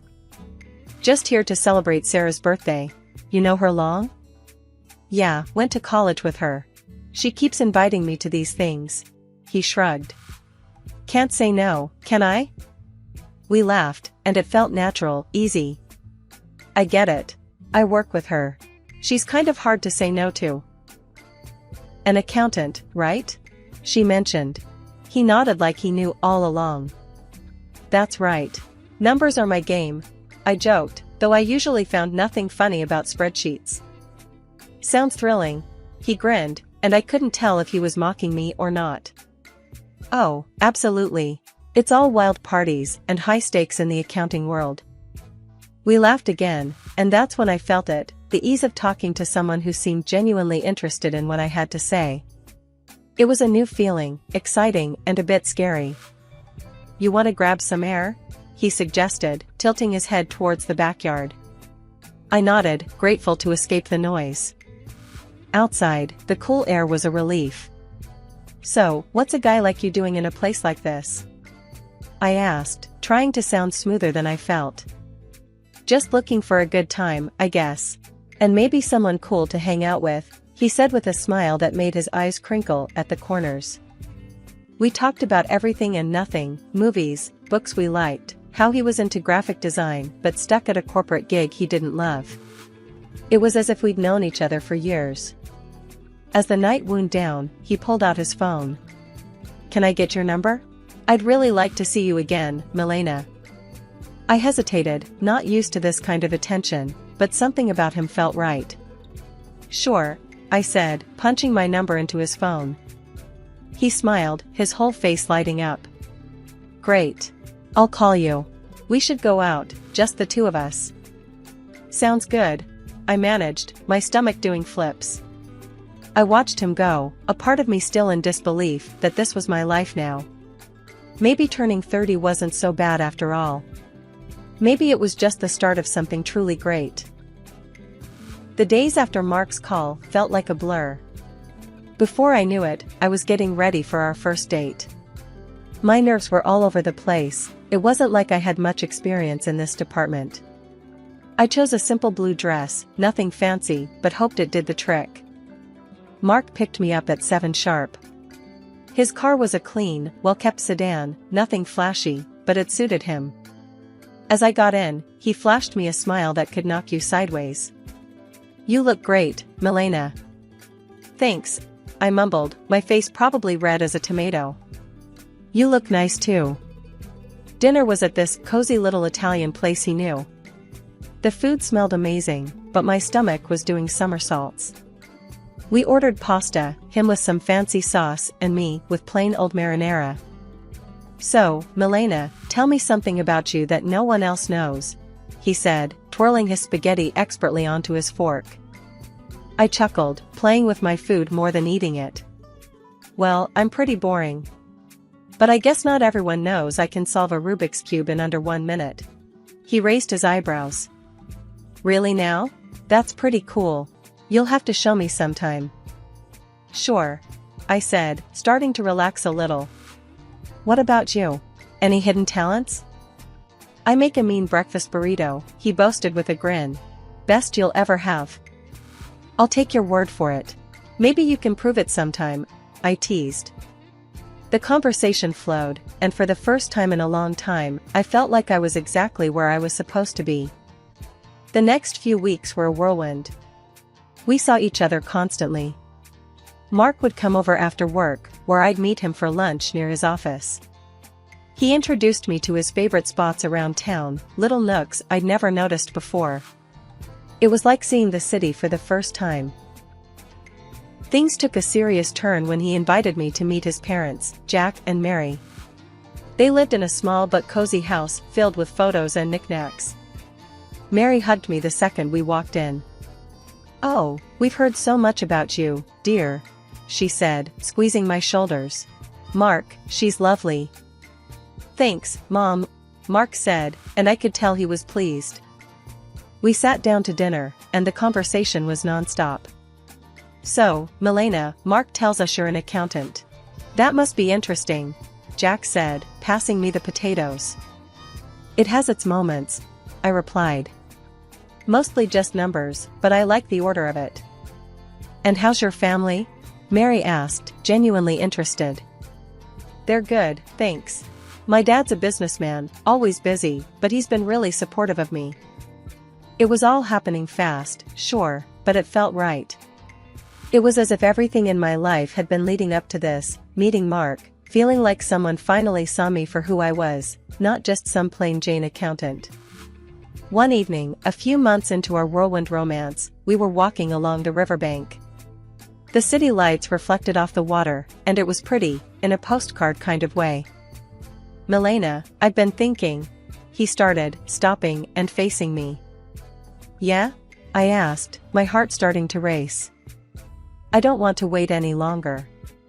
I know this is fast, but, will you marry me?" Just like that, my world changed. No hesitation, no doubt, just a simple yes, Mark. I'll marry you. The whirlwind didn't stop there. Soon after, I introduced Mark to my father. He took to Mark immediately, appreciating his straightforward manner and obvious affection for me. "He's a good man, Milena," Dad said, giving his approval, which meant the world to me. So, we got married. It was a modest wedding, nothing too extravagant, but it was perfect for us. I even found myself loving the way I looked in my wedding dress, something I'd never imagined. Smiling wide, I posted photos on my social media, sharing my joy with friends and family. After the wedding, life didn't slow down, it picked up pace. Mark and I barely had time to savor our newlywed bliss, before he suggested something big. "Hey, Milena, I've been thinking," he said one evening as we unpacked another box of wedding gifts in our cramped apartment. "How about we move in with my folks?" I paused, a coffee mug in hand. "Live with your parents?" He nodded, looking serious. "Yeah, they're not getting any younger, and I'd feel better if we were around to help out. Plus, it would save us some money on rent." It made sense, I guess, but moving in with the in-laws? That was sitcom territory. "Are you sure they'd want us there all the time?" "Absolutely," he assured me. "Mom's been hinting about it ever since we got engaged. Come on, it'll be good." So, 2 weeks later, there we were, pulling up to his parents' house with our lives packed into a bunch of boxes. Mark's mom, Mary, was waving from the porch before we even got out of the car. "Oh, Milena, we're so thrilled to have you both here," she exclaimed, pulling me into a hug that was a bit too tight. Jack, Mark's dad, clapped him on the back. "Welcome home, son. And you too, Milena." The house was cozy, stuffed with furniture that looked like it belonged in a museum of the 1970s. I tried to keep a smile on my face, but I was already missing our little apartment. Mark sensed my hesitation. "It's gonna be great, you'll see." he whispered as we carried boxes inside. The first few days were an adjustment. Mary was constantly hovering, always popping into our room to ask if we needed anything. "Just making sure you're comfortable," she'd chirp, while I tried not to cringe at the invasion of privacy. One evening, we all sat down for dinner, Mark, me, Jack, and Mary. The conversation was painfully mundane until Mark dropped another bomb. "So, the house needs some major repairs," he announced casually between bites of meatloaf. I choked on my mashed potatoes. "Repairs?" "Yeah, the roof's a mess, and the plumbing's from the dark ages," he said. Jack nodded solemnly. "We were thinking," Mark continued, avoiding my gaze, "that maybe we could all chip in for the costs?" I glanced at Mary, who was suddenly very interested in her plate. "All of us?" "Well, I just got this pay cut at work," Mark muttered, "so I'm a bit strapped at the moment." There it was. I felt a knot form in my stomach. "I'll see what I can do," I managed to say, even though I wanted to say much more. Mary perked up, tears welling in her eyes. "Oh, Milena, that would be so helpful. You're such an angel." The next few weeks were a blur of contractors and repairs. I wrote checks and smiled through gritted teeth as Mary gushed about how wonderful the house was looking. Jack slapped me on the back. "You're really part of the family now, Milena." Part of the family, sure. The part that pays for everything. One particularly grueling day, after yet another round of expensive decisions, I collapsed on our bed, exhausted. Mark came in and sat beside me. "Thanks for handling all this, Milena," he said, sounding almost sincere. "It's fine," I lied, staring at the ceiling. "Just didn't realize how much it would be." He squeezed my hand. "It'll all be worth it. This is for our future, right?" "Our future," I echoed, not quite sure whose future we were building anymore. As I lay there, listening to Mark's steady breathing, I couldn't help but wonder if moving in was the right decision. But there was no going back now. I was in this deep, and I had to see it through, whatever the cost. After the renovations, the house looked great, like something out of a magazine. Honestly, despite the financial strain, I felt a bit of pride looking around. We decided to throw a small dinner party to celebrate, just the four of us. That's when everything took an unexpected turn. We were in the middle of dinner, laughing and sharing stories, when Mary suddenly got quiet. The room felt heavy all of a sudden. She looked at Jack, then at us, and her eyes were teary. "We need to tell you both something important," she said, her voice shaky. Mark and I exchanged looks. "What's going on?" I asked, my stomach tightening. Jack took a deep breath. "The house, it's mortgaged. Heavily mortgaged. We owe $200,000, and the bank could take it away if we don't settle the debt in 2 months." My fork clattered to my plate. "What? You mean all the repairs we just paid for?" Mary started sobbing. "We were ashamed, and we thought we could manage it. But after the repairs and everything, there's just no way." I felt like I was in a bad dream.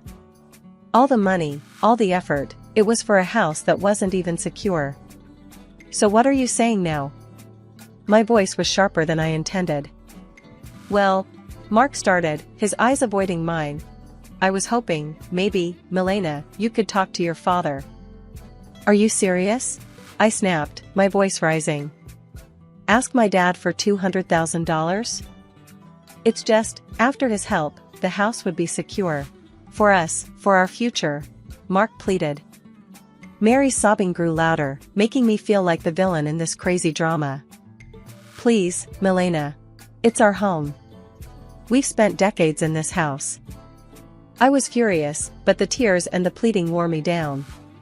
I'll think about it," I finally muttered, feeling trapped. The next day, I called my dad, hesitantly explaining the situation. To my surprise, he agreed to help, but on one condition. "I'll give the money, Milena, but only with a formal agreement, a receipt. I want everything documented." When I relayed this to Mark, he wasn't happy. Why does it have to be so formal? Can't he just trust us? It's $200,000, Mark. It's a lot of money, and he's just being cautious, I argued, feeling the divide between us grow. He'll get his paperwork, Mark muttered, clearly annoyed. The paperwork was drawn up, and the money was transferred. Mary and Jack were relieved, constantly thanking me, but the air between Mark and me had changed. There was a coldness that wasn't there before. Just when I thought my life couldn't get any darker, tragedy struck with brutal suddenness. "Milena, it's your Aunt Judith." Her voice came through the line, shaky and choked. "Your dad, he had a heart attack. It's bad." My heart dropped to my stomach. "What? How? Is he?" "He didn't make it, honey. I'm so sorry." The phone nearly slipped from my hand. "No, that can't be right," I mumbled, numb. I hung up and turned to find Mark standing in the doorway. "What's wrong?" he asked, his voice low. "My dad, he's gone," I managed to say before everything inside me broke and I started sobbing. Mark came over and put his arm around me, but it felt like being hugged by a stranger. "I'm sorry, Milena," he said, and it sounded sincere, but I was too lost in my grief to really hear him.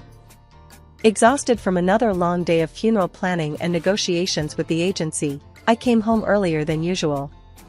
I expected the house to be quiet, but as I inserted my key into the front door, I heard voices from the living room.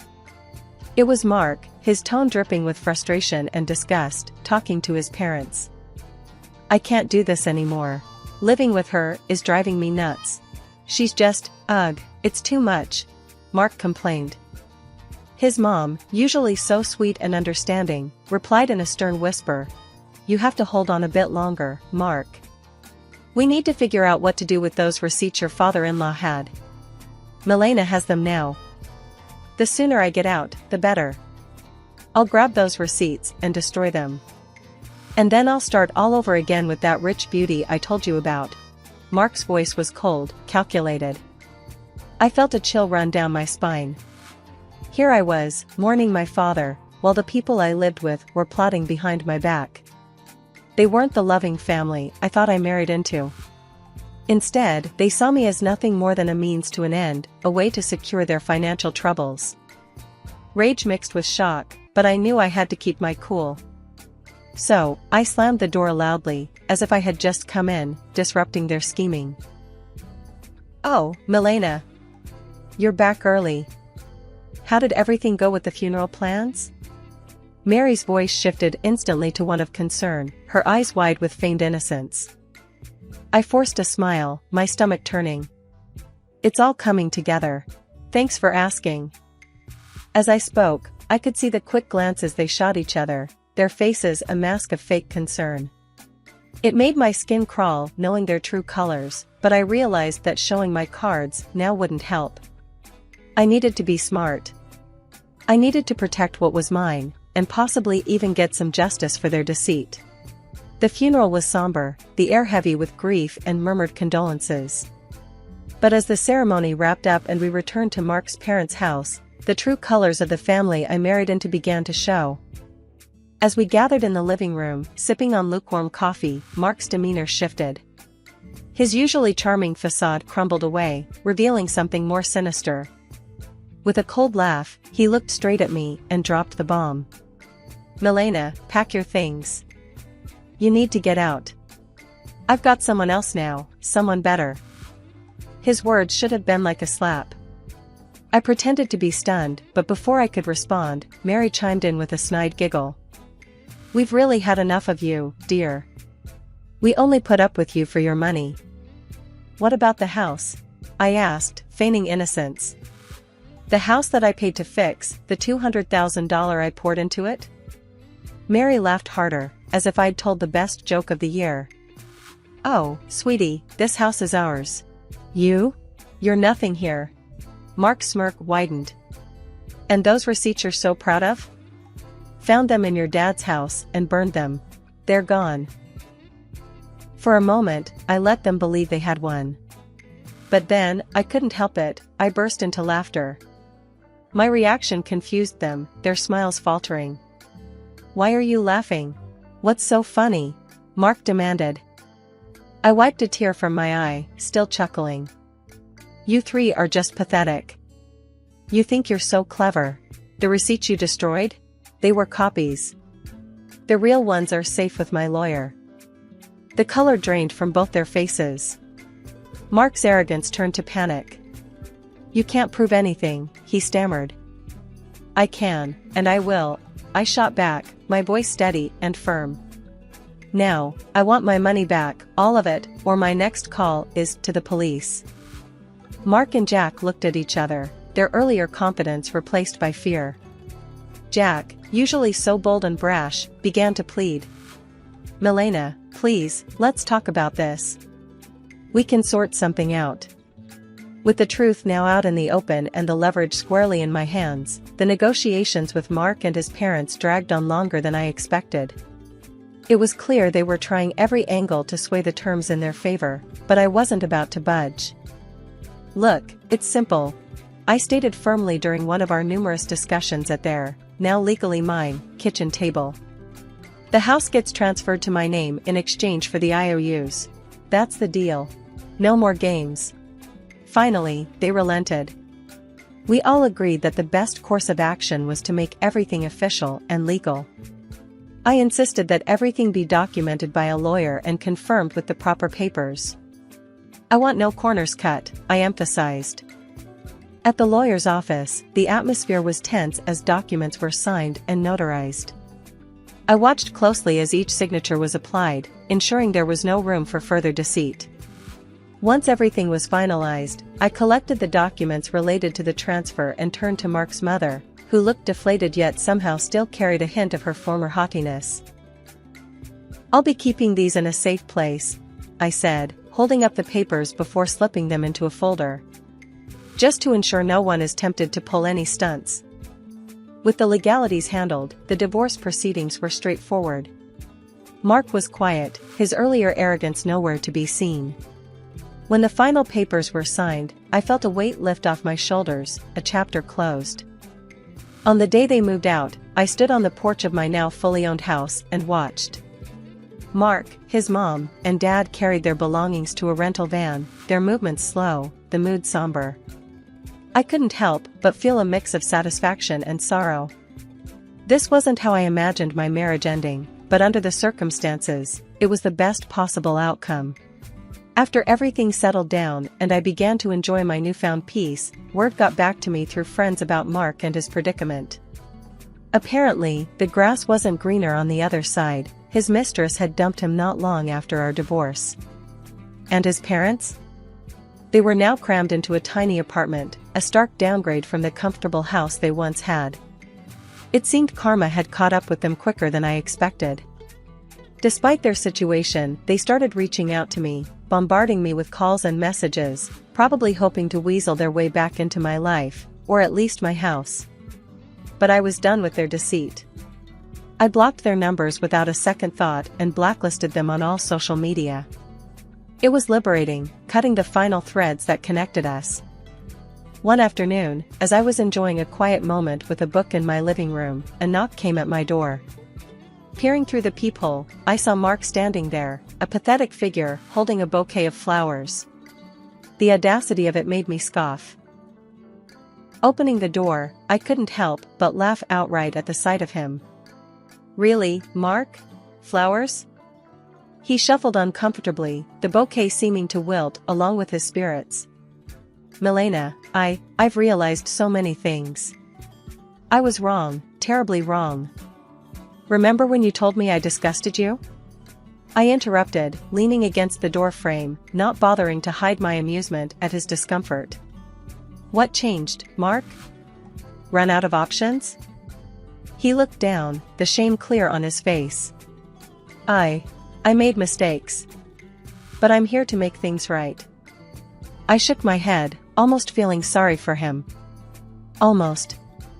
You're not here to make things right, Mark. You're just desperate to get back to your comfortable life. But guess what? That life doesn't exist anymore. Not for you." His face fell, and he took a step back, as if my words were physical blows. "Milena, please. Save it." I cut him off sharply. "I want you to leave. Don't come back here. We're done. Forever." Mark stood there for a second longer, his hope visibly crumbling. Then, without another word, he turned and walked away, his shoulders hunched in defeat. Returning to my book, I smiled to myself. The quiet of the house wrapped around me like a comforting blanket, a stark contrast to the chaos that once reigned here. I was finally at peace, living life on my terms, and no bouquet of flowers or sweet talk could disrupt that. I was truly, finally free. It was a typical Thursday evening at our place, nestled on the outskirts of a sprawling city.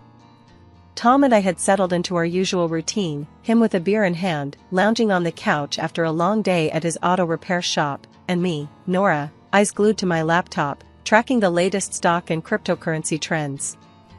Our home, a cozy two-story we picked out for its promise of family and future, now felt more like a battleground for our increasingly divergent lives. "So, how was the market today?" Tom asked, his tone casual, but I sensed the underlying tension. It had become our norm. "Same as always, ups and downs." "Crypto's looking good, though," I replied, trying to keep the peace. Tom scoffed, setting his beer down with a little too much force. "Crypto, again? You know, not everything that glitters is gold, Nora." I sighed, closing my laptop, bracing for the conversation we'd had countless times. "And not every car that comes into your shop is worth fixing, but you do it anyway, because you see the value in it." "Why can't you see the value in what I'm doing?" "Because cars are real, Nora. You can touch them, fix them, sell them. What you're doing, throwing our money at the wind, hoping it'll fly back with more, it's just reckless." I felt the anger bubble up, the same old argument wearing thin. "Reckless? It's not reckless, Tom. It's calculated. There's a difference between gambling and investing. I wish you'd try to understand that." Tom stood up, pacing now. "Calculated? You call putting our hard-earned money into something as volatile as cryptocurrency calculated?" "Yes, I do, because I don't go in blind. I research, I study trends, I make informed decisions. It's no different from what you do with your shop." "My shop is a sure thing, Nora. People always need car repairs. But this? This is just a phase. What happens when it crashes, huh? What then? We could lose money in any investment, Tom. The shop could falter. Nothing's guaranteed. But we've seen good returns on my investments. Isn't that worth something?" Tom stopped pacing, running a hand through his hair in frustration. "It's not just about the money, Nora. It's about security, about not risking everything on a damn coin flip. Why can't we invest more in the shop, expand it? That's a real, tangible way to grow our money. And put all our eggs in one basket? What if something happens to the shop, Tom? Diversification is key. That's investing 101. He shook his head, the gap between our perspectives as vast as ever. "Diversification, sure. But into something stable, not this digital fairy dust." I stood up now, feeling the need to defend my choices, my independence. "You know, for someone who runs his own business, you're surprisingly close-minded. And you're surprisingly stubborn," he shot back. "All I'm saying is, we could be using that money to build something lasting, something we can see and touch, not just numbers on a screen." The conversation was going nowhere, as usual. "Let's just agree to disagree, okay? I won't criticize how you run your shop, and you don't criticize my investments." Tom sighed, the fight draining from him. "Fine. But just remember, Nora, when all this blows up in your face, don't say I didn't warn you." The tension between Tom and me wasn't the only strain in our lives. His family dynamics added another layer of complexity. Living close to his parents and sister meant frequent interactions, each one a reminder of our differing views on family and responsibility. It was a Sunday afternoon when Tom suggested we visit his parents. The idea alone made my stomach knot. It wasn't the parents I minded, it was Sarah, Tom's sister. Her lifestyle and choices were a constant source of bewilderment to me. "Come on, Nora, it's been ages since we've seen them. And Mum's been asking about you. And more. You know Dad is fighting cancer," Tom pressed, noticing my hesitation. "Yeah, I bet Sarah's missed me too," I muttered, my sarcasm not lost on Tom. "Look, I know you two don't see eye to eye, but can't you just— I don't know, try? For me?" Sighing, I agreed. "Fine, but I'm not staying if she starts on one of her shopping spree stories." We arrived to find Sarah already there, flaunting her latest designer bag. The air of superiority she carried like a perfume instantly grated on me. "Look at this, just got it yesterday. Isn't it just fabulous?" she gushed, barely acknowledging our presence. "It's something," I managed to say, biting my tongue. Tom's mother, oblivious to the tension, ushered us in. "Nora, dear, so glad you could make it. You two should visit more often." The afternoon dragged on, with Sarah dominating the conversation, recounting her latest vacation and shopping exploits. I tried to keep a neutral face, engaging in minimal conversation, but my patience was wearing thin. "So, Nora, still playing with your stocks and bits?" Sarah sneered, her tone dripping with disdain. "It's called investing, Sarah. You should try it sometime instead of blowing through money on things you don't need," I shot back, my annoyance breaking through. Tom shot me a warning look, but it was too late. Sarah scoffed. "Investing? Please, like gambling on the internet is anything to brag about. At least when I spend my money, I have something to show for it." "Something to show until it goes out of fashion next season," I retorted, unable to help myself. "That's enough, both of you," Tom's father interjected, his tone stern. "We're here to enjoy each other's company, not to argue about whatever this is." The rest of the visit passed in an uncomfortable silence. As we left, Tom couldn't hold back his frustration. "Nora, why do you have to provoke her? Can't you just let it go for one afternoon?"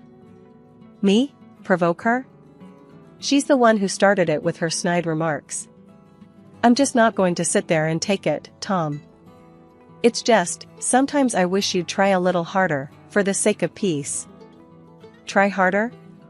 "Tom, I'm not the one splurging on luxuries and then flaunting them in everyone's face. Why doesn't anyone tell her to stop acting like a spoiled brat?" "Because she's family, Nora.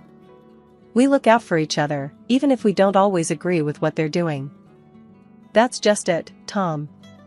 Looking out for each other is one thing, but enabling bad behavior is another. There's a difference, and it's about time someone pointed it out to her." Tom sighed, the weariness evident in his voice. I know. But what can we do? She's set in her ways, and Mom and Dad aren't going to change how they treat her. It's not just about Sarah, Tom. It's about us, too. How are we supposed to plan for our future when there's always going to be this financial black hole in your family? We'll figure it out, Nora. We always do. The news hit us hard and fast. Tom's dad, Mr. Harrison, had lost his battle with cancer. It felt like one moment we were discussing treatment options, and the next, we were plunged into mourning. Amidst the shock and grief, Sarah, Tom's sister, took charge of the funeral arrangements. It wasn't long before she dropped a bombshell on us about the cost. Sitting in our living room, looking like a storm cloud had settled over his head, Tom relayed what Sarah had told him. "Nora, Sarah says the funeral's gonna cost $60,000. She's expecting us to chip in half." I nearly choked on my tea. $60,000? Tom, that's insane. Are we funding a funeral or a royal wedding here? Tom's face darkened, his eyes narrowing. Now's not the time, Nora. This isn't about the money. It's about giving my dad the send-off he deserves. But $60,000? There has to be a mistake. It's too much. Too much? Tom's voice rose, and I could see the vein in his forehead starting to pulse. My dad has just died, Nora. And here you are, haggling over pennies. What's wrong with you? I flinched at his harshness. I'm not haggling, Tom. I'm just shocked. We never even spent that kind of money on our own house. Tom stood up abruptly, his chair scraping against the floor. You know what? I don't need this. I don't need you telling me what's too much for my own father's funeral. If you can't see past your damn spreadsheets for once, maybe you should just stay out of it. The hurt from his words cut deep, but I swallowed my retort. This was grief talking, not my Tom. I'm sorry, Tom. I'll transfer the $30,000 to Sarah. It's just, this is a lot to process. Tom paced the room, hands buried in his hair, a gesture of frustration I'd come to recognize over the years. Yeah, well, it's not just about the money, Nora. It's about doing right by him. And if that means paying whatever it costs, then so be it. When I confirmed the transfer to Sarah, Tom barely acknowledged it, lost in his own world of grief and anger. The distance between us felt like miles, not the few feet of our living room. Walking into the funeral agency, I felt the weight of the world on my shoulders. The last few days had been a blur of grief and confusion, but nothing could have prepared me for what I was about to learn. I'm here for Mr. Harrison's funeral, I announced to the woman behind the counter, trying to keep my voice steady. She looked up from her computer, her expression apologetic. I'm sorry, ma'am, but you're a day late. Mr. Harrison was cremated yesterday. My heart stopped. What? But, how? I was told the funeral was today. She shook her head gently, her eyes full of sympathy. The family requested to move the date forward. I'm very sorry for your loss and the confusion. I stood there, dumbfounded, my mind racing. How could Tom not tell me? Why was I left in the dark about such a significant change? Fuming, I dialed Tom's number, my fingers shaking with anger and disbelief. Tom, why the hell didn't you tell me the funeral was moved? I just showed up like an idiot, only to find out I missed everything. Tom's voice was cold, detached. Because I didn't think you cared, Nora. All you've done is complain about the costs and question every decision. Why would I think you'd want to be there? Because he was my father-in-law. Because I'm your wife. How could you just exclude me like that? My voice cracked, a mixture of hurt and fury. Well, maybe not for long. He shot back, and I could almost hear the bitterness seeping through the phone. What's that supposed to mean? I demanded, my heart sinking. I'm done, Nora. I can't do this anymore. I can't be with someone who's so indifferent. You're more concerned with your bitcoins and shares than with this family. I've got the divorce papers ready. His words were like a slap in the face. Divorce? Was he serious? You're kidding, right? Over this? Tom, we can talk about it, we can work things out. No, Nora. It's too late. The house is going up for sale. We'll split everything and go our separate ways. That's it. I was speechless, the reality of the situation crashing down on me. This wasn't happening. It couldn't be.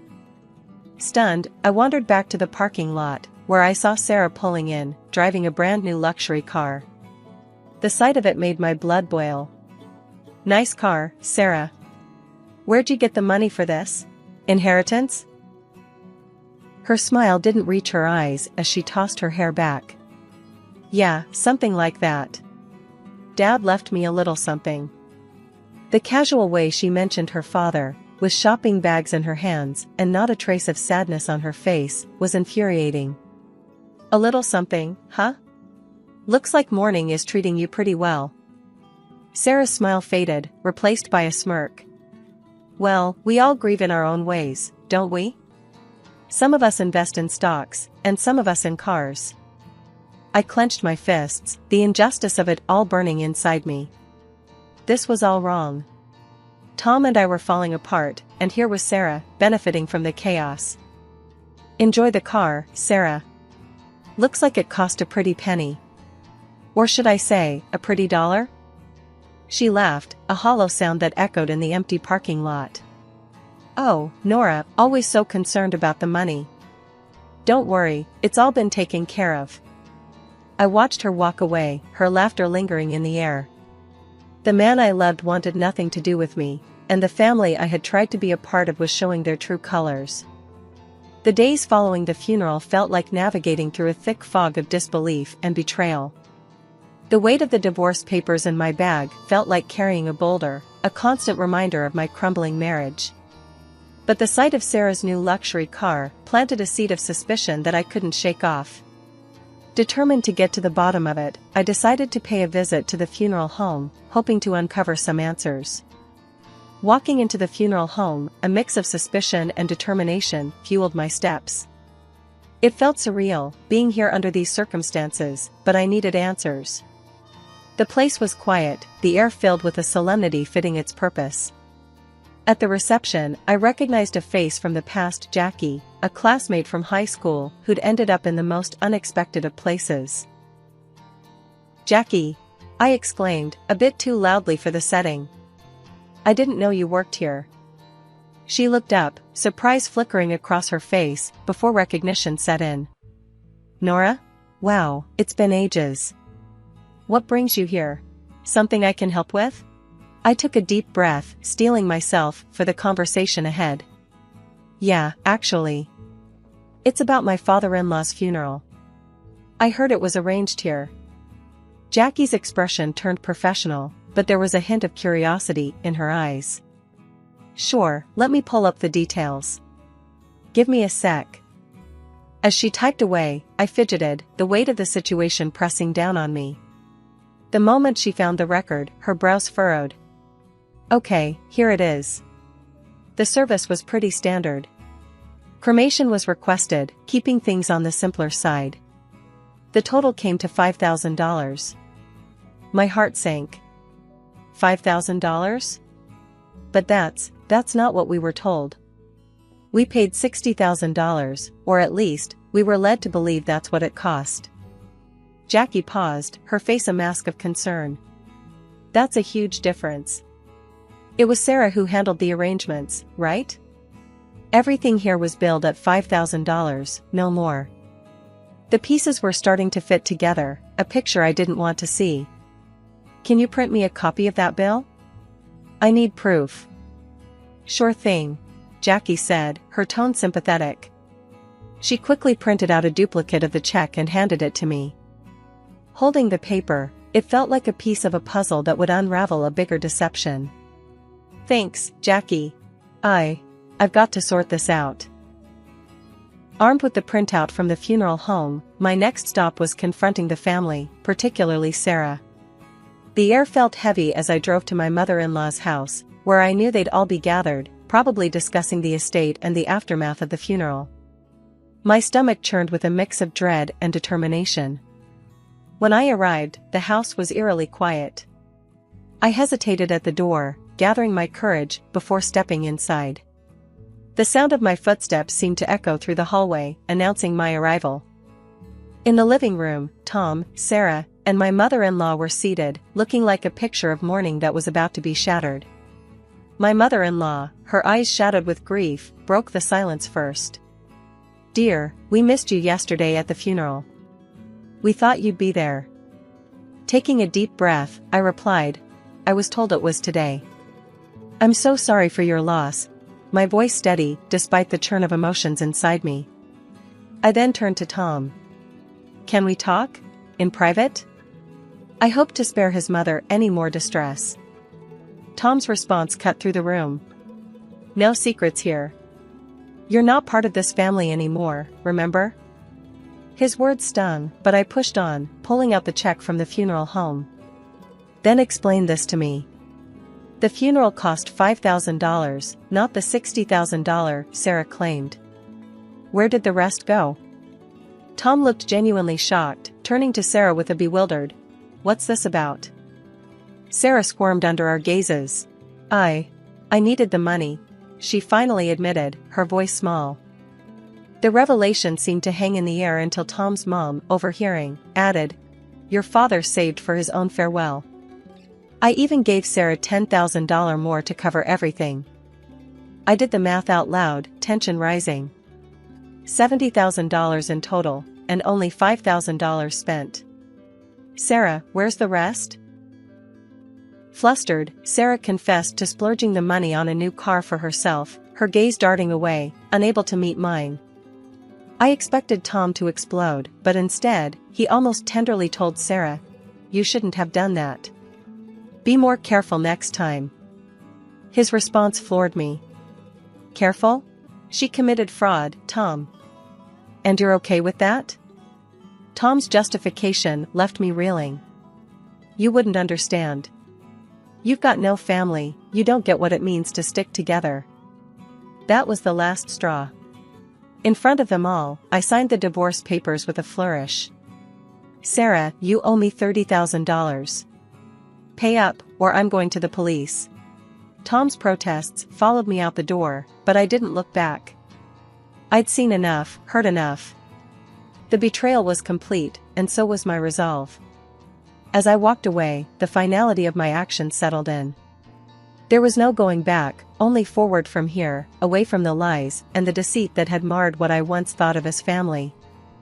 Packing up my life into boxes felt surreal, like I was an observer in my own story.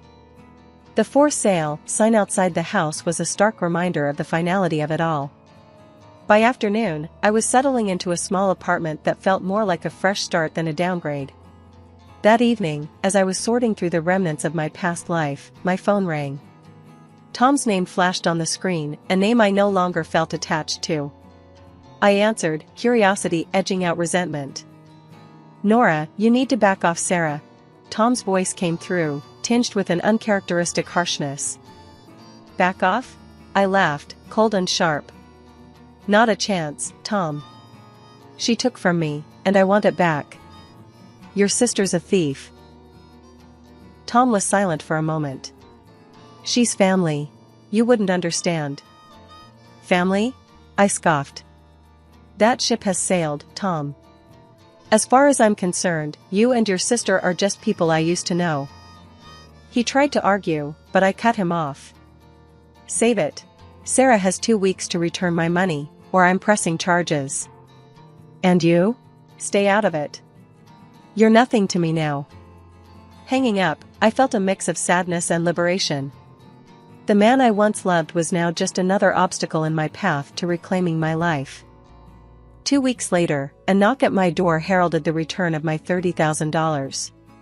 Sarah stood there, her posture defiant, a sneer playing on her lips. "Here's your money," she spat, thrusting an envelope into my hands. "Happy now, you money-grubbing witch?" I took the envelope, my gaze steady. "It's not about the money, Sarah. It's about principle. About not letting you walk all over people." She laughed, hollow and bitter. "Whatever helps you sleep at night." As she turned to leave, I called out, "Just remember, Sarah. Karma's a real pain. What goes around, comes around." Closing the door, I leaned against it, the envelope heavy in my hand. The money was a small victory, but the real win was standing up for myself, refusing to be a victim of their greed and lies. Life had found a new rhythm, calmer and more predictable, when out of the blue, my phone rang, displaying a number I hadn't seen in a while. It was Tom, a voice from a past I had neatly folded away. "Hey, I need a favor. A big one." Tom's voice sounded more worn than I remembered. I paused, the suddenness of the call throwing me. "A favor? Tom, we're past favors, don't you think?" "It's Sarah. She's in deep this time. Debt's up to her eyeballs, and the wolves are at the door. We've sold everything, the house, the shop, it's still not enough." His words took a moment to sink in. "And you're calling me why?" "I'm not part of this circus anymore, Tom." He sighed, a sound of desperation. "Come on, don't be like that. You got out, made it big with your trading. Can't you spare something, for old time's sake?" I couldn't believe what I was hearing. After everything, he still saw me as a lifeline for their mess. Spare something? For her? After she nearly ruined us with her lies? You've got some nerve, Tom. It's not just for her. It's for all of us. You wouldn't be where you are without me. Don't forget that, he countered, his voice edged with bitterness. A laugh, sharp and short, escaped me. Where I am is despite you, not because of you. You think I owe you? That's rich. There was silence on the line, heavy and uncomfortable. So, that's it then? You're going to turn your back on us? Us? There is no us, Tom. There hasn't been for a long time. And as for turning my back, I think you've got me confused with someone who still cares. Hanging up, I felt a mix of emotions. Anger, yes, but also relief. That chapter of my life was truly closed now. Sitting in the living room of my new house, a place I had earned with my sweat and smarts, I realized how far I had come. This was my sanctuary, built not on the shaky grounds of deceit and manipulation, but on my resilience and hard work. My name's Alex, and I guess you could say I was born with a silver spoon in my mouth, but that spoon might as well have been a shovel, digging me deeper into a life I never asked for. My twin sister Emma and we grew up in a mansion with more rooms than reasons to laugh. Dad co-owned a tech company that was the talk of the town, and Mom, well, she ran the household like a tight ship, her only job making sure Emma and I lived up to the family name. From the get-go, it was clear Emma was the star.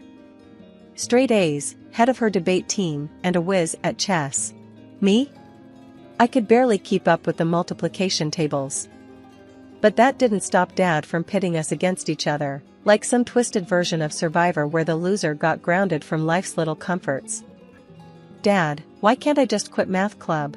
I hate it, I'd moan, dragging my feet through our marble-floored hallway. Quit? Winners don't quit, Alex. You think life's gonna hand you everything on a silver platter? Dad would scoff, never looking up from his evening paper. But Emma's better at it. I want to try music, I'd protest, hoping for a sliver of support.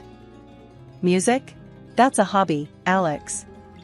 It won't pay your bills or keep this roof over your head, he'd snap back, his voice echoing off the high ceilings, dismissing my dreams like crumbs from the dinner table.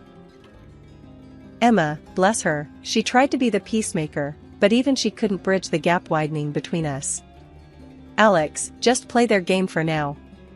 We'll figure it out, she'd whisper, her eyes scanning the room for eavesdropping ears. But playing the game meant endless tutors, extra classes, and competitions where my only trophy was the title of the other twin. My parents had our lives mapped out, Princeton for college, then a cushy spot at Dad's company.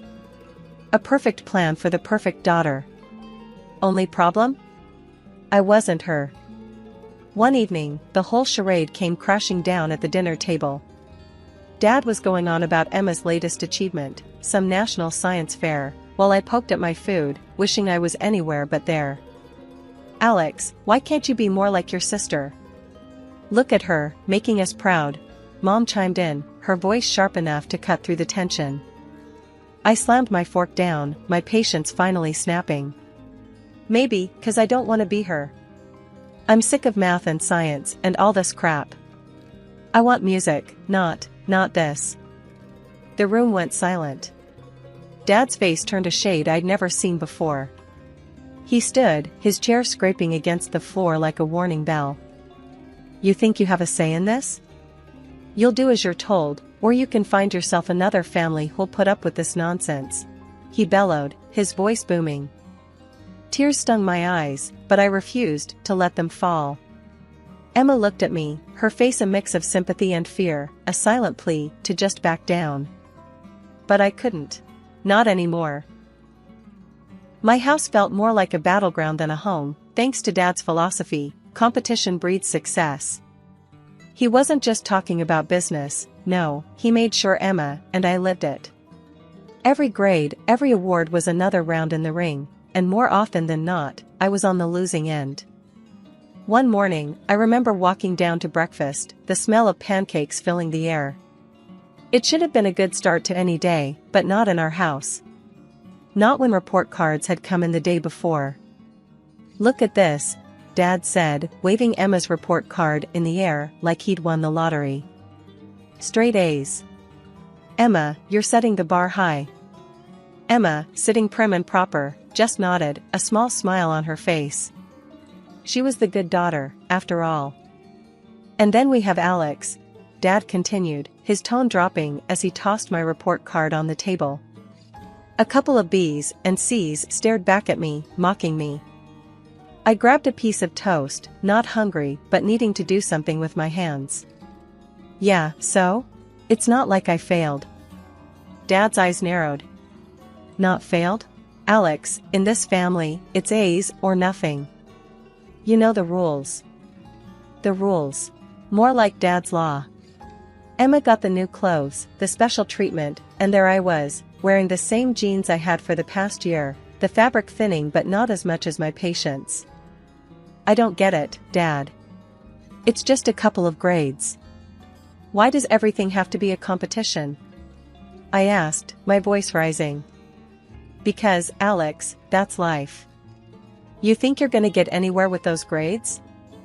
You think you'll be anything more than average?" Dad shot back, his words like daggers. Emma tried to play peacemaker, as always. "Dad, maybe if we helped each other out more, instead of competing, we could both do better." Dad scoffed, "Helping? No. You need to push each other. Only the best for my daughters." I remember looking down at my plate, appetite gone. "So, what? Since I didn't get straight A's, I don't get lunch today?" "No lunch, no new clothes. You know the deal, Alex. Maybe next time, you'll try harder," Dad said, his voice cold and final. The rest of breakfast was silent. Emma ate her pancakes, Dad read his newspaper, and I just sat there, stewing in anger and frustration. It wasn't just about the clothes or the food, it was about being seen as less in my own father's eyes. After breakfast, I went up to my room, slamming the door behind me. Emma followed, knocking softly. "Alex, you okay?" she asked, her voice laced with concern. "Do I look okay? I'm sick of this, Em. Sick of being compared, of never being good enough." I spat out, my words harsh, but honest. Emma sat down beside me, her hand on my back. "I know, it sucks. But we're stuck in this together, right? Maybe we can find a way to make it work, to get through to Dad." I laughed, but there was no humor in it. "Yeah, right. Dad changing his mind? That'll be the day." Life at home was like walking on a tightrope, with every step calculated to avoid the next lecture or comparison. But whenever I could, I'd sneak away to my room, plug in my old, beaten-up headphones, and lose myself in music. It was my secret garden, a place where grades and competitions didn't exist. One day, I mustered the courage to bring it up at dinner. The table was set, and the air was filled with the usual tension that accompanied our meals. Dad was going on about some business deal, and Emma was sharing her latest school project. It felt like now or never. "Hey, I've been thinking," I started, my voice barely above a whisper. The room fell silent. "I want to learn music. Like, really learn it. Maybe take some singing lessons, or piano." Dad's fork paused midair, and Mom's gaze snapped to me, her expression a mix of surprise and annoyance. "Music?" Dad finally said, his voice flat. "Alex, we've been over this. Your focus should be on your studies, on getting into a good college." "But I am focusing. Can't I have something for me? Something that actually makes me happy?" I pushed back, feeling a mix of fear and defiance. "Happy? You think life's about doing what makes you happy?" Dad laughed, but there was no warmth in it. "Real life is about making sacrifices, doing what's necessary. Music is a hobby, Alex, not a career." Emma glanced at me, her eyes filled with a silent apology. She knew how much this meant to me, but she also knew arguing with Dad was like talking to a brick wall. I don't see why I can't do both. Study and music, I argued, feeling the heat rise in my cheeks. Because I said so, Dad shot back, his voice rising. We're not spending money on some whim when you should be improving your grades. End of discussion. Mom nodded in agreement, her usual stance. Your sister is setting the example, Alex. Why can't you just follow her lead? The rest of dinner passed in silence. I barely touched my food, my appetite gone with my dreams. Later, Emma came to my room, knocking softly. Alex, don't let them get to you. You're talented, and you know it, she whispered, sitting on the edge of my bed. Talented? Right. If I was, they'd actually listen to me, I mumbled, staring at the ceiling. It was the end of what felt like the longest year ever. School was a blur of exams, essays, and endless lectures about our future, specifically, a future my parents had mapped out for us. For Emma, it seemed like smooth sailing. For me? A shipwreck in slow motion. I was in my room, trying to drown out the world with some music, when Emma burst in, her face flushed with excitement. Alex, the letters came. My heart sank. College acceptance letters. The ones that would apparently make or break our lives, according to Dad. Emma was waving hers in the air, a big, fat envelope from Princeton. I got in. Congrats, I mumbled, my voice drowned out by the jealousy and fear gnawing at me.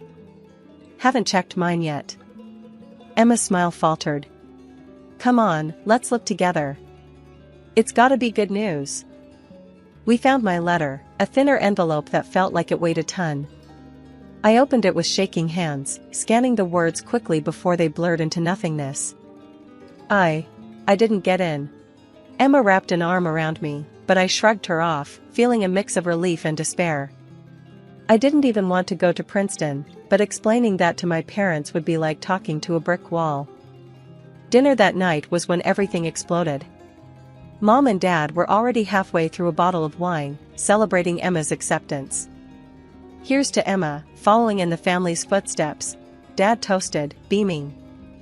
And Alex? Mom asked, turning to me with a raised eyebrow. I took a deep breath. I didn't get in. The room went silent. Dad's face turned a shade of red I'd only seen a few times in my life. What do you mean you didn't get in? Did we not spend enough money on your tutors, your prep courses? How could you be so careless? I tried, okay? Maybe Princeton just wasn't the right place for me.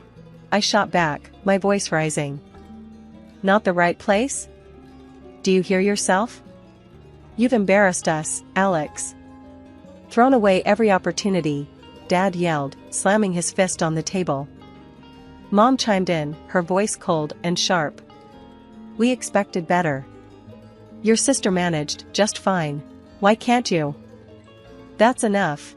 I stood up, my chair scraping loudly against the floor. I never wanted Princeton. I never wanted any of this. I want music, not some business degree. Dad looked like he might explode. Music? Is that your excuse? You're a disappointment. I felt something inside me snap. Fine. If I'm such a disappointment, maybe I shouldn't be here at all. Dad's eyes narrowed. Is that so?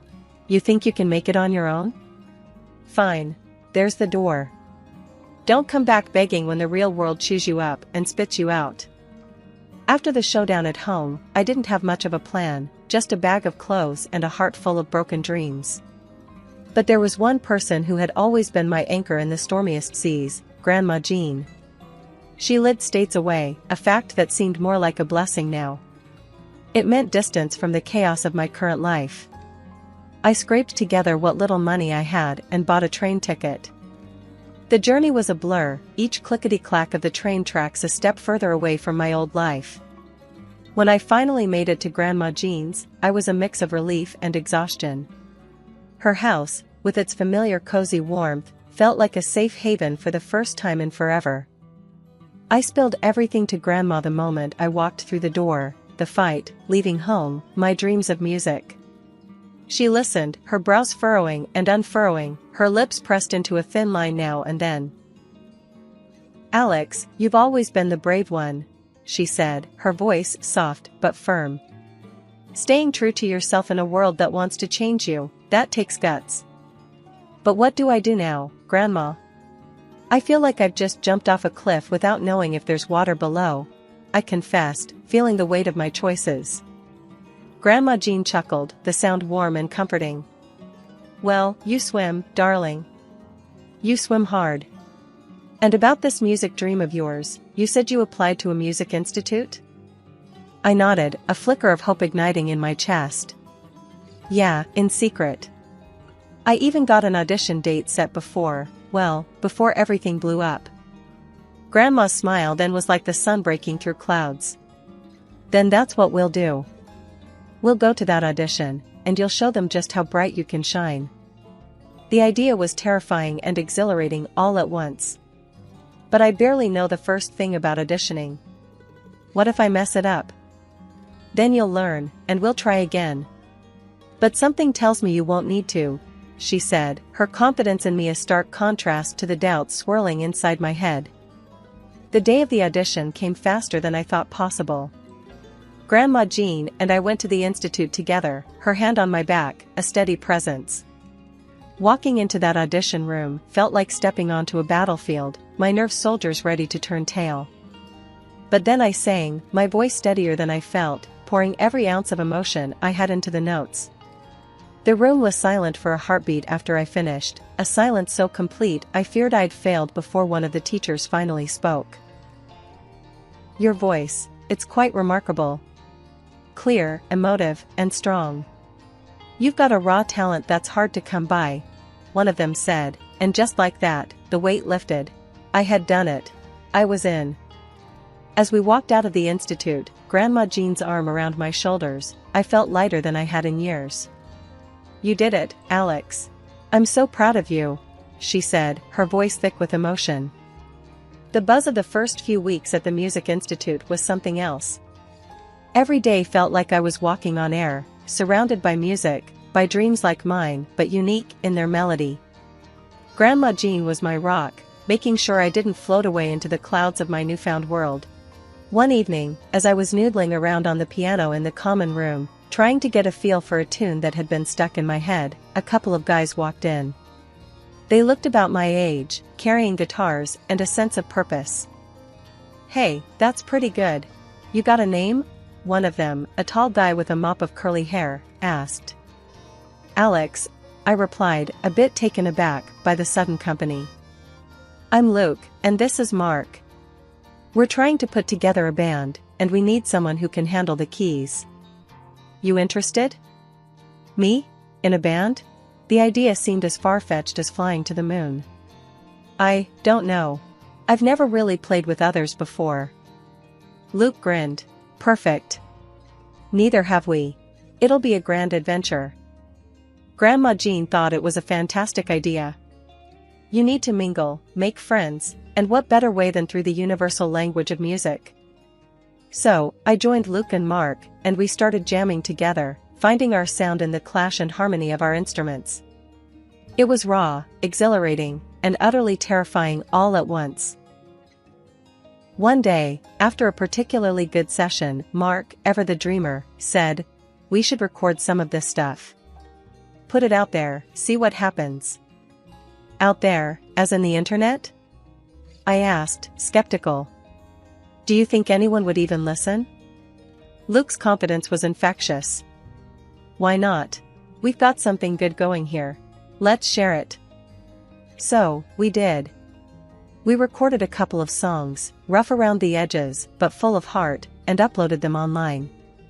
I didn't expect much, why would I? But then, something crazy happened. People listened. Not just a few, but thousands. Then tens of thousands.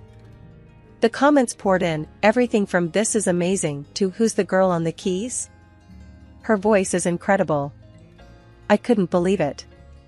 We had struck a chord, and suddenly, our little band wasn't so little anymore. Local gigs started coming in, each venue bigger than the last. The first time we played live, my hands were shaking so much I could barely hit the right notes. But as the music flowed through us, as I looked out at the sea of faces illuminated by the stage lights, something clicked. This was where I was meant to be. After one show, a guy in a suit approached us, a slick smile plastered on his face. "You kids have got talent. Ever thought about going professional?" We exchanged glances, the unspoken question hanging in the air. Were we ready for this? Grandma Jean's advice was simple.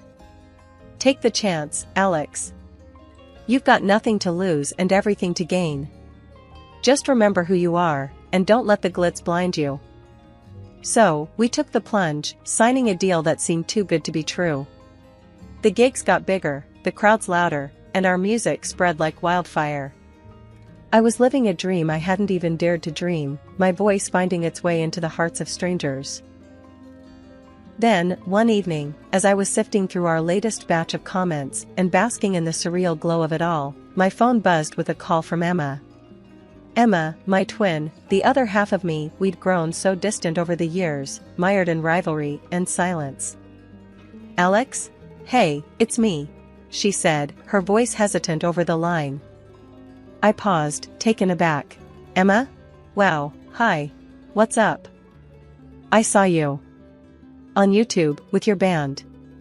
You were amazing, Alex," she confessed, and I could hear the sincerity in her voice, a stark contrast to our last cold exchanges. A warmth spread through me. "Really? You think so? Thanks, Em. That means a lot, coming from you." There was a pause, and then Emma let out a sigh. "I wish I had your courage, Alex.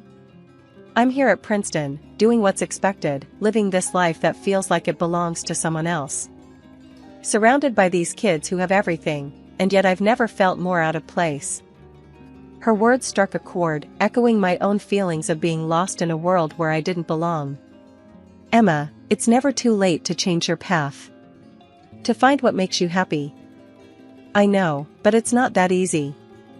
Mom and Dad, they found out about your singing. They're furious, saying you're ruining the family's reputation," she continued, her voice laced with worry. I laughed, but there was no joy in it. "Let them talk. I'm done living for them, Em. This is my life, and I'm going to live it on my terms." As we ended the call, a mix of emotions swirled within me. Pride, for the path I'd chosen. Sadness, for the distance still between us. And determination, to bridge that gap, to rebuild the connection with my sister, not as rivals, but as allies in seeking our own truths, our own happiness. 6 months into the whirlwind that my life had become, with gigs almost every other night and our tracks blasting from speakers in corners of the world I hadn't even visited, I faced a confrontation I hadn't anticipated. Right after a show that felt like our best yet, the backstage drama outdid the onstage energy. Bursting into my dressing room, Dad's face was a storm cloud in human form. "Alex, what do you think you're doing? You're dragging our name through the mud." Grandma Jean, who had been my steadfast supporter at every show, stepped in, her voice the calm in the tempest. "Now, Richard, let's talk about this calmly. There's no need for a scene." The argument escalated quickly, voices rising, until security had to step in. Watching my parents being escorted out was surreal, a scene I'd never imagined in my wildest dreams. Afterwards, Grandma Jean was firm with the venue managers. "I don't want them anywhere near her, not when she's working. It's not just a request, I'm insisting." The next few weeks brought a barrage of texts from Mom and Dad, each one more cutting than the last, predicting doom and gloom for my career. They couldn't see the truth, blinded by their prejudice and disappointment. Fed up, I finally shot back with a link to one of our YouTube videos. "Check the views. Listen to the fans. This is real." The video had exploded, racking up millions of views and comments praising everything from the music to my voice. The silence that followed was telling. They had seen it, the undeniable evidence of my success, and it had rendered them speechless. 2 years zipped by like a fast-forward track. Then, out of the blue, Mom called. Her voice was different, hollow, like the fight had gone out of her. "Alex, I need you to listen, just this once," she started, and something in her tone made me pause. She poured it all out, the bad luck that hit like a wrecking ball.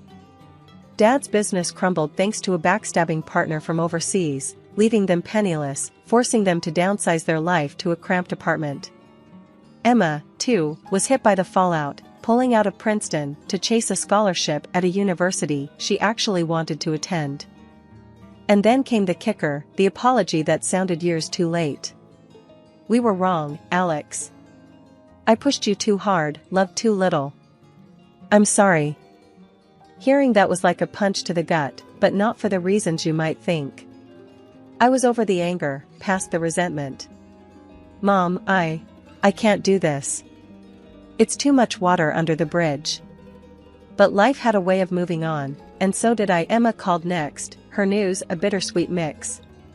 She was moving, transferring to a university close by. "Looks like it's going to be us three musketeers again," she said, her voice bright, trying to lift the mood. My music was my escape, my world where I could control the narrative. With Grandma's encouragement and a stroke of luck, I landed a deal with a record label that believed in my vision. My first album dropped, a collection of tracks that felt like reading pages from my diary out loud. The charity concert in my hometown was a trip down memory lane, a reminder of where I started and how far I'd come. After the show, there they were, Mom and Dad. Time hadn't been kind, the years had carved deep lines of hardship across their faces.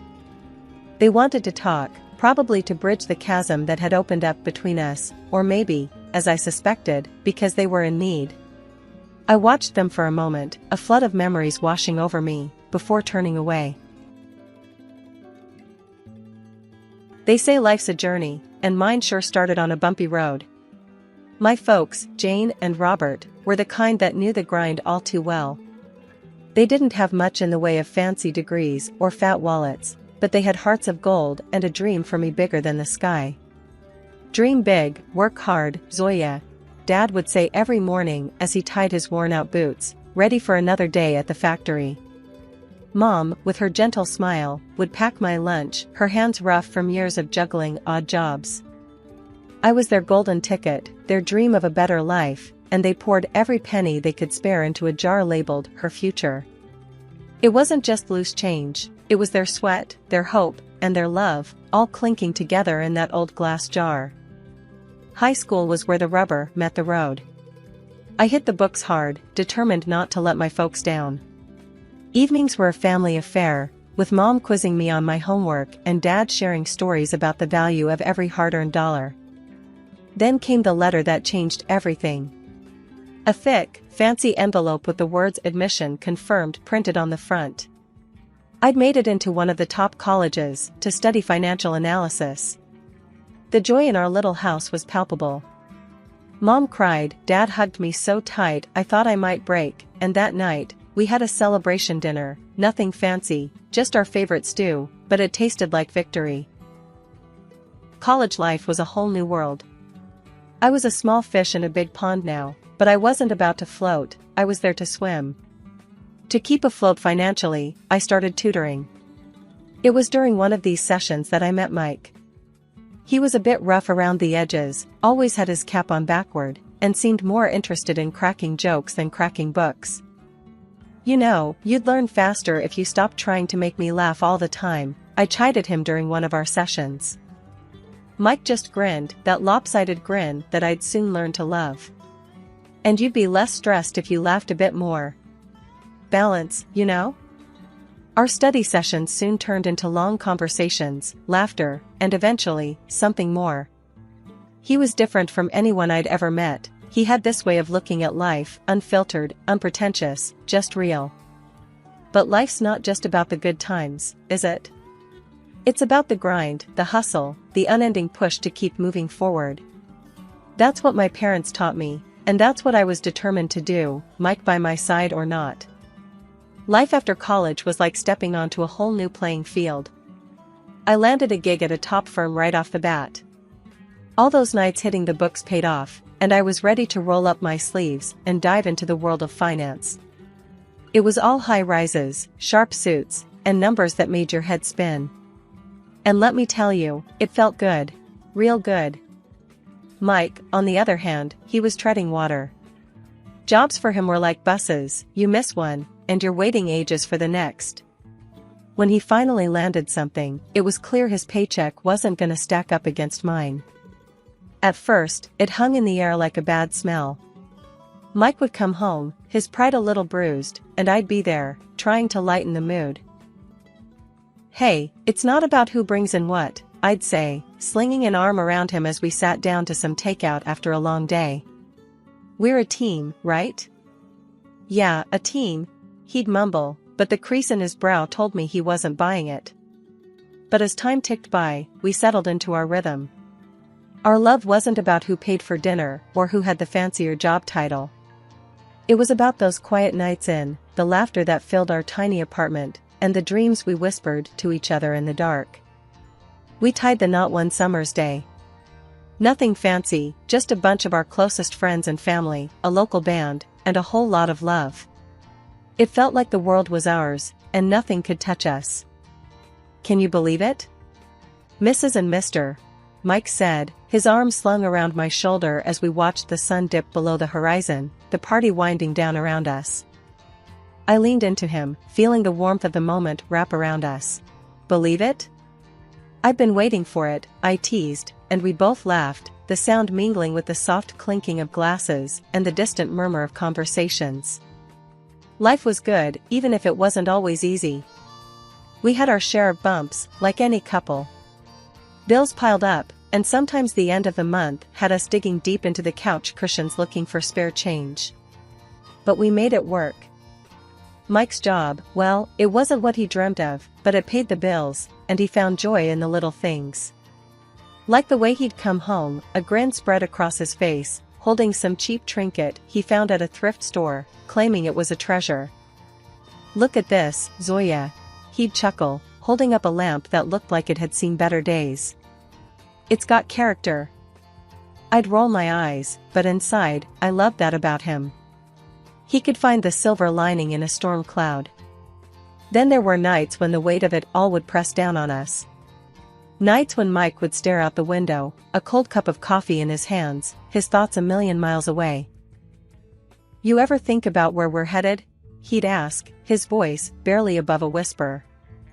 I'd sit beside him, our shoulders touching, sharing the burden. All the time. But I know wherever it is, we're headed there together. And he'd nod, the ghost of a smile crossing his lips, and that was enough. It had to be. We were just two kids from the block, trying to make a life together. We had love, we had dreams, and we had each other. And back then, that felt like enough. Stability's a funny thing, you know? One minute you're on top of the world, and the next, it's like the rug's been pulled out from under you. That's what happened to us. My fancy job, the one I thought was rock solid, crumbled like a house of cards. The day it all went down, I remember walking into the office like any other Monday. But the air was different, tense, like a storm was about to hit. And boy, did it hit. The boss called us into the conference room, his face ashen, words stumbling over each other. Bankruptcy, he said. That one word echoed in my ears, a death knell to all our dreams. I came home that night, my mind a whirlwind of panic and disbelief. Mike was there, sprawled on the couch, a game flickering on the TV. He looked up, saw my face, and immediately knew. What's wrong, babe? His voice was calm, but his eyes were searching, worried. I just stood there, the words stuck in my throat. Job's gone. The company's bankrupt. For a moment, there was just silence, the kind that screams louder than any shout. Then Mike was on his feet, his hands on my shoulders. Hey, Zoya, look at me. We'll figure this out, okay? You're the smartest person I know. If anyone can bounce back, it's you. But the days turned into weeks, and the weeks into months. Rejection after rejection piled up, each one a reminder of the failure that seemed to cling to my name. The industry was cruel, unforgiving. We respect your credentials, but... that but cut deeper each time. Mike did what he could, his paycheck barely enough to keep us afloat. But I saw the strain in his eyes, the way his smile didn't quite reach them anymore. One evening, I found him at the kitchen table, bills spread out like a bad hand of cards.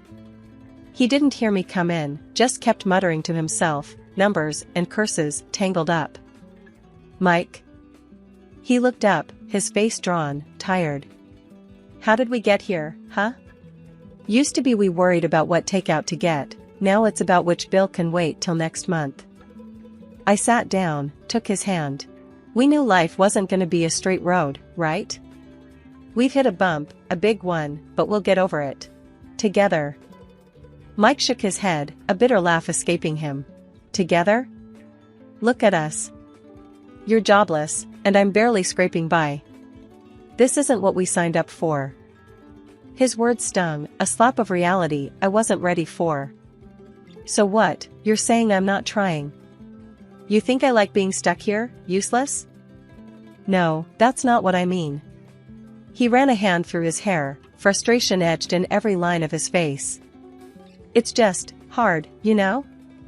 Feels like no matter how hard I paddle, we're sinking. I wanted to say something, anything, to fix it, to make the hurt in his eyes go away.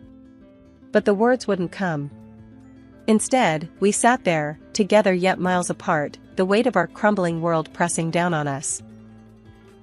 Betrayal, they say, cuts deeper than a knife. It's a wound that festers, a poison that spreads until everything you once held dear is tainted.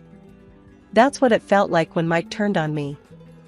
It started with snide remarks, little jabs here and there.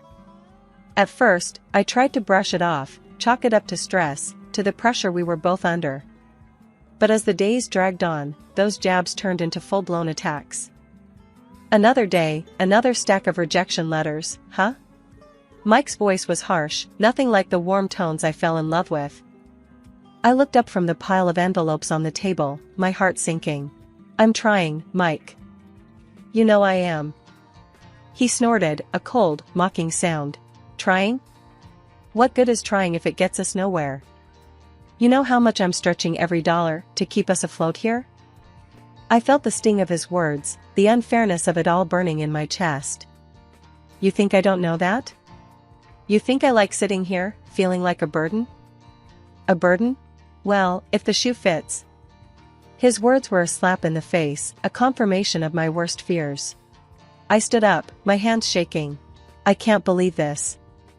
After all we've been through, this is how you talk to me? Mike's face was hard, unyielding.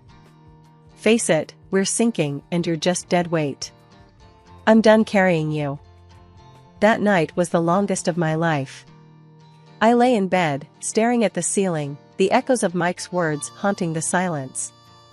I thought about everything we had been through, all the dreams we had shared. And I realized that the man lying next to me, the man I had built my life with, was a stranger to me now. The final blow came a few days later. I came home to find Mike in the living room, but he wasn't alone. The woman with him was young, too young, with a smirk that made my blood boil. Oh, look who decided to grace us with her presence, Mike sneered as I stood frozen in the doorway. The woman giggled, a high, grating sound. Is this the famous wife? The one who can't hold down a job? I felt the room spin, my heart pounding in my ears. Mike, what is this? Mike stood up, his eyes cold. This is me moving on. I'm done with you, with this sham of a marriage. He threw a stack of papers at me, the word divorce glaring up at me in bold letters. Consider this your eviction notice too. I want you out. I looked from the papers to Mike, to the woman still smirking on the couch. I was numb, the pain too deep, too raw to comprehend. Without a word, I grabbed my coat and my bag, the life I had known slipping through my fingers like sand. Life has a funny way of kicking you when you're down, but it's also got a knack for throwing you a lifeline just when you're about to sink. That's what happened to me the day I wandered into Linda's salon, a place I used to frequent back in my better days. My mind was a mess, my heart in pieces. I must have looked a sight, sitting there on one of those plush chairs, staring blankly at the mirror, seeing a stranger looking back. Linda, with her keen eyes and kind heart, must have seen the storm brewing inside me. She approached, her step soft, her voice gentle. "Honey, you look like you could use a friend," she said, her hand resting lightly on my shoulder. I looked up, met her gaze in the mirror, and before I knew it, the floodgates opened. Words poured out, raw and unfiltered, the story of my downfall, my betrayal, my brokenness. Linda listened, really listened, her nods and soft murmurs a balm to my battered soul. When I finally fell silent, she gave my hand a squeeze. "You know, Zoya," she started, her tone thoughtful, "I've been looking for someone to help me manage this place. Business is good, but it's getting too much for just me to handle." I blinked, her words not quite registering. "Me? Manage a salon?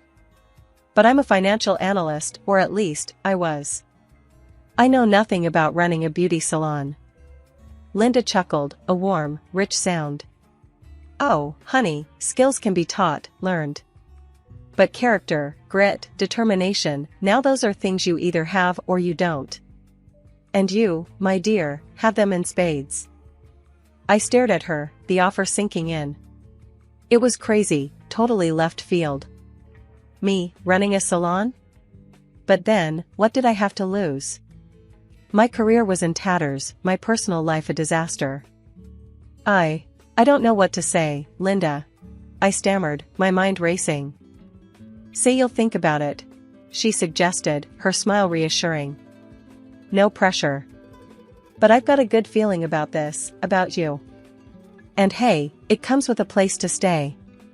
The apartment upstairs is vacant, and I'd be happy to cut you a deal on the rent." I was floored. A job and a place to stay? It was more than I could have hoped for in my darkest hour. It was a chance, a lifeline, a glimmer of hope in the endless night. "Linda, thank you. I'll think about it, I promise," I managed to say, my voice thick with unshed tears. She gave my hand another squeeze. "Take your time, honey. But remember, sometimes the best opportunities are the ones we never saw coming." I left the salon that day with a lighter heart than I'd had in months. The road ahead was uncertain, scary even. But for the first time in a long while, I felt like maybe, just maybe, I wasn't alone in this fight. Starting over ain't easy, especially when you're building from scratch. But sometimes, life gives you a second shot, and you've just gotta grab it with both hands. That's what I did at Linda's salon. It was a world away from the high-flying finance scene, but it had its own rhythm, its own pulse. And before long, I found myself getting into the groove of it. Linda was more than a boss, she was a mentor, a friend. She showed me the ropes, from managing bookings to handling the most colorful of clients. I threw myself into the work, letting it consume me, heal me. One day, after closing, we sat down, a couple of cold drinks in hand, going over the accounts. The numbers were looking good, better than good. "You've got a real knack for this, you know," Linda said, her eyes sparkling with pride. I shrugged, a small smile playing on my lips. "Guess I've always been good with numbers. And people." She nodded, taking a sip of her drink. "It's more than that. You've got vision, drive. You've turned this place around. Heck, you're pulling in clients like I've never seen before." I chuckled, the sound surprising even to myself. Well, desperate times call for desperate measures. I just figured, why not try something new? What did we have to lose? Linda's smile widened. That's the spirit. And speaking of trying something new, I've been thinking. The way she trailed off, that twinkle in her eye, I knew she was onto something big. Out with it, Linda. What's cooking in that brain of yours? She leaned in, her voice dropping to an excited whisper. Expansion. This place is just the start. I'm thinking a chain, a brand. And I want you in on it. As a partner. The words hit me like a bolt of lightning. A partner. Me. After everything that had crumbled, here was a chance to build something new, something mine. Linda, are you sure? That's a huge step. She nodded, her gaze steady. I've never been sure of anything. You're not just rebuilding your life, you're helping me build my dream. We're a team, and together, we're unstoppable. I took a deep breath, letting the weight of her words sink in. This was it, a new chapter, a new beginning. From the ashes of my old life, here I was, rising, stronger, fiercer. All right, Linda. Let's do it. Let's build something amazing together. And we did. We worked hard, turning one salon into a chain of salons. Each new opening was a victory, a testament to our grit, our partnership. We were more than just a business, we were a force, a brand that stood for resilience, for beauty, for empowerment. Looking back, I couldn't believe how far I'd come. From the depths of despair to the heights of success. It wasn't just about the salons, the money, the recognition. It was about finding myself, my strength, my worth. The warm, inviting atmosphere of the salon buzzed with energy, a stark contrast to the cold, unforgiving streets outside. I was there, in my element, wrapping up Mrs. Jenkins' hairdo, her laughter mingling with the soft tunes playing in the background. The salon, my pride and joy, was more than just a business, it was a sanctuary, a testament to my journey. Mrs. Jenkins, with her sharp wit and warm heart, was in the middle of one of her famous anecdotes when the door burst open, sending a draft through the room. The chatter dipped into silence as Mike, my past mistake, walked in, swagger in his step, that same arrogant girl from years ago, clinging to his arm. His laughter, loud and mocking, sliced through the calm. What's this? Zoya? The high-flying financial whiz turned scissor-happy hairdresser? The girl with him, all smug smiles and judgmental glances, chimed in, her voice dripping with disdain. Really hit rock bottom, haven't you? From boardroom to this, quaint little salon. The air felt heavy, charged with unspoken words and suppressed emotions. I felt Mrs. Jenkins' grip tighten around my hand, her presence a silent pillar of strength. Without missing a beat, Mrs. Jenkins rose from her chair, her stature small, but her presence enormous. You listen here, you ignorant fool. This woman, this hair snipper as you call her, she owns this place. Not just this one, but a whole chain of them. She's been in the papers, recognized as one of the most successful entrepreneurs around. Mike's smirk wavered, his companion's laughter faltering into an awkward silence. Mrs. Jenkins leaned in, her voice a fierce whisper that filled the room. And you, I've seen you, parading around town, always a drink in hand, always on the brink of another shambles. It's you who's the embarrassment, not her. You're the one tossed from job to job like a rag doll. The salon was still, the air thick with tension. Mike, once towering with arrogance, now seemed smaller, his bravado fading under the weight of truth. He tried to interject, a weak. Now, listen here, barely leaving his lips, before I cut him off. Mike, your time here is done. You chose to walk out of my life, and that's where you'll stay. Out. You're not welcome here, not in my business, not in my life. His eyes met mine, a flurry of emotions passing through them, anger, shame, maybe a hint of regret. But it was too late. I had moved on, built a new life from the ashes of his betrayal. The girl with him, her confidence now a crumbled facade, tugged at his arm. Let's go, Mike. This is pointless. They turned to leave, their exit as dramatic as their entrance, the door closing with a soft click behind them. The salon erupted into applause, a chorus of support and solidarity, Mrs. Jenkins leading the charge. She turned to me, her eyes softening. You, my dear, are the epitome of grace and strength. Don't you ever forget that. The room slowly returned to its rhythm, the incident fading into just another story to tell. I looked around, my heart swelling with pride. These walls, these people, were a part of my story, a narrative of resilience, of rebirth. After the door closed on that chapter of my life, the salon, my sanctuary, felt even more like a haven. Linda, ever the pillar of strength and wisdom, sidled up to me as I was tidying up for the day. Her smile was as warm as the sunshine peeking through the windows. You did good today, real good, she said, her eyes twinkling with a mix of pride and mischief. I chuckled, shaking my head. Good? I feel like I just went 10 rounds in the ring. Ah, but you came out on top. That's what counts, she insisted, giving me a gentle nudge. And speaking of coming out on top, I've been thinking. That tone, that look in her eye, I knew it well. It meant Linda had another one of her grand ideas, the kind that had turned this salon from a dream into an empire. I leaned on the counter, my curiosity piqued. Out with it then. What's brewing in that brilliant mind of yours? She leaned in, her voice low and conspiratorial. Expansion is great, we've nailed that. But what about branching out even more? I'm talking product lines, training academies, maybe even a reality show. Sky's the limit. The idea was bold, daunting, and utterly thrilling. The thought of turning our brand into something even bigger, touching more lives, igniting more dreams, it set my heart racing. Linda, that's huge, I stammered, the magnitude of her vision dawning on me.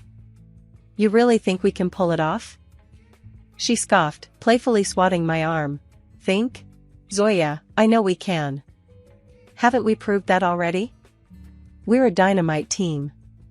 With your brains and my charm, we're unstoppable. Her confidence was infectious. I felt it, that familiar flare of excitement, the spark that had ignited my journey from the ashes of my past life. All right, Linda. Let's do it. Let's shake things up and see where we land. Her grin was all the answer I needed. We were in this together, ready to take on the world, one dream at a time. As the salon emptied and the lights dimmed, I took a moment to reflect. Life had thrown curveballs, heartache, and challenges my way. But it had also brought me friendships, triumphs, and a future bright with possibilities. I locked the door, the click echoing in the quiet street. The night was still, the stars overhead a silent chorus of witnesses to my resolve. Tomorrow was a new day, a new chapter. And I was ready for it, ready for the challenges, the adventures, the highs and lows. Ready to build, to dream, to soar. Call me Mary. I remember walking into that party, feeling like a complete mess. It was just a couple of weeks after Jason, my then boyfriend, decided he had had enough of us.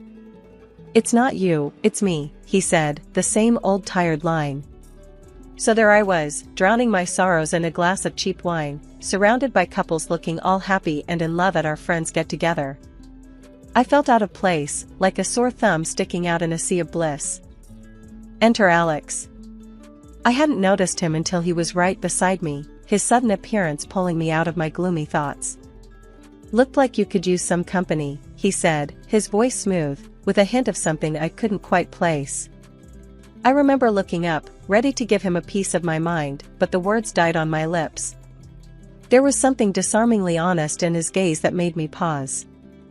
Company, or a distraction? I retorted, my tone sharper than I intended.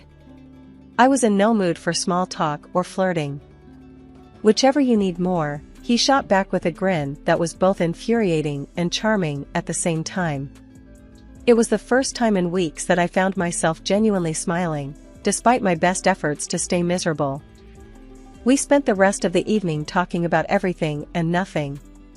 Alex had a way of making the mundane interesting and the heavy stuff seem lighter. He didn't pry into why I was upset, nor did he offer any unsolicited advice.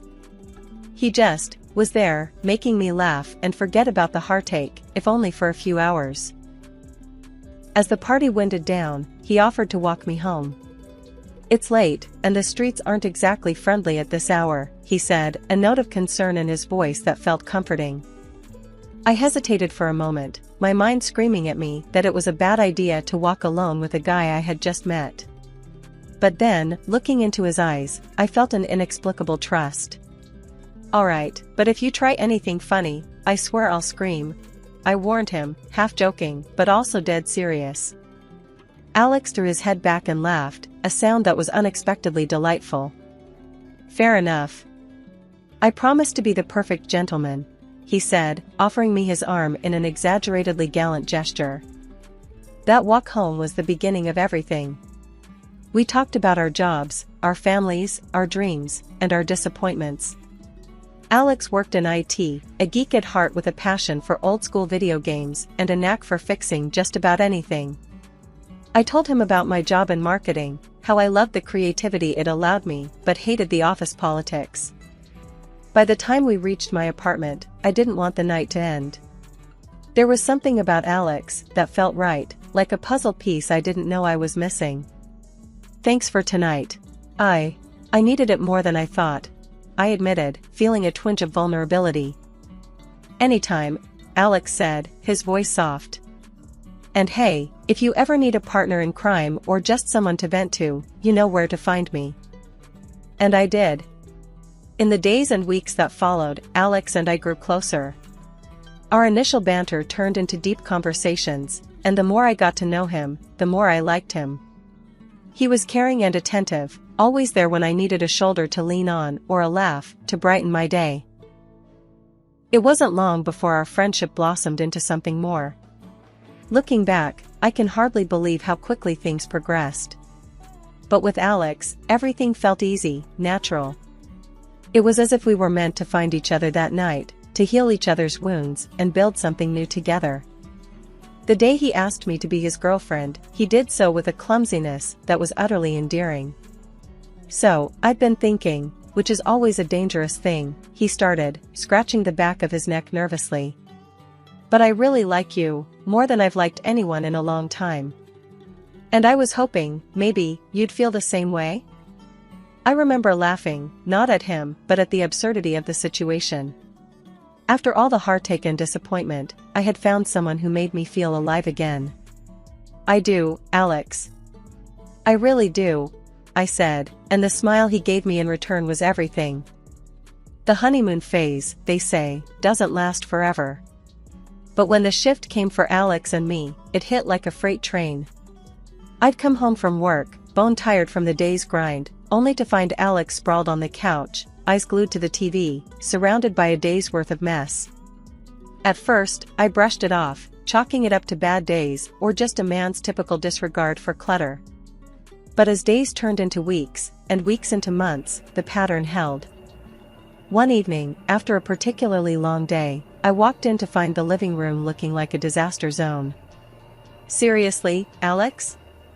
I couldn't keep the frustration out of my voice as I kicked a path through scattered shoes and gym bags. "You've been home for what, 4 hours? And the place looks like this?" Alex barely glanced up from his game. "What's the big deal?" "It's just a bit of mess," he replied, his tone dismissive. "A bit? You call this a bit?" My patience was wearing thin. "I've been at work all day, and I come home to this. It wouldn't kill you to tidy up a bit, would it?" He shrugged, a gesture that made my blood boil. "I work too, you know.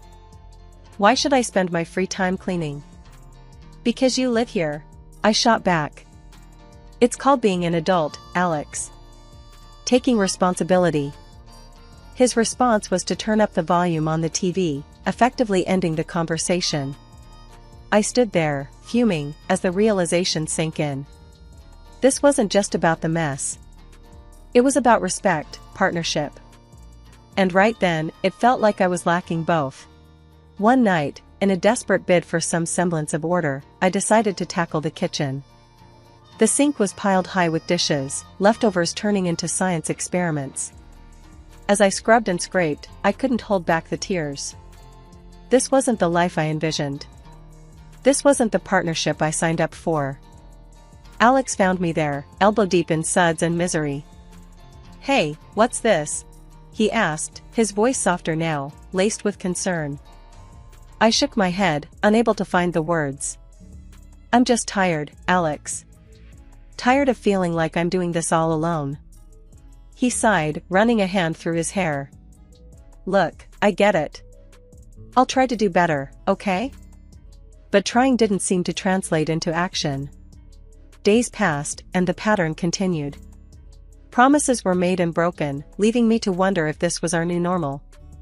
The man I married, the partner I thought I had, seemed more like a distant roommate, leaving me to question where we went wrong.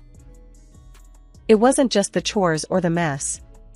It was the growing gap between us, the silent meals, the unspoken frustrations.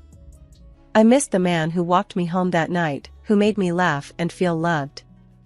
Now, I felt more like a caretaker than a wife, struggling to keep us afloat in a sea of indifference. "Alex, we need to talk," I said one evening, the words heavy with a mix of dread and hope. "This isn't working. We're not working. And I don't know how to fix this if you're not willing to meet me halfway." He looked at me then, really looked at me, and for a moment, I saw a flicker of the old Alex. "I know I've been a jerk," he admitted, his voice low. "I'll try harder, I promise." Promises. I wanted to believe them, to hold on to the hope that we could find our way back to each other.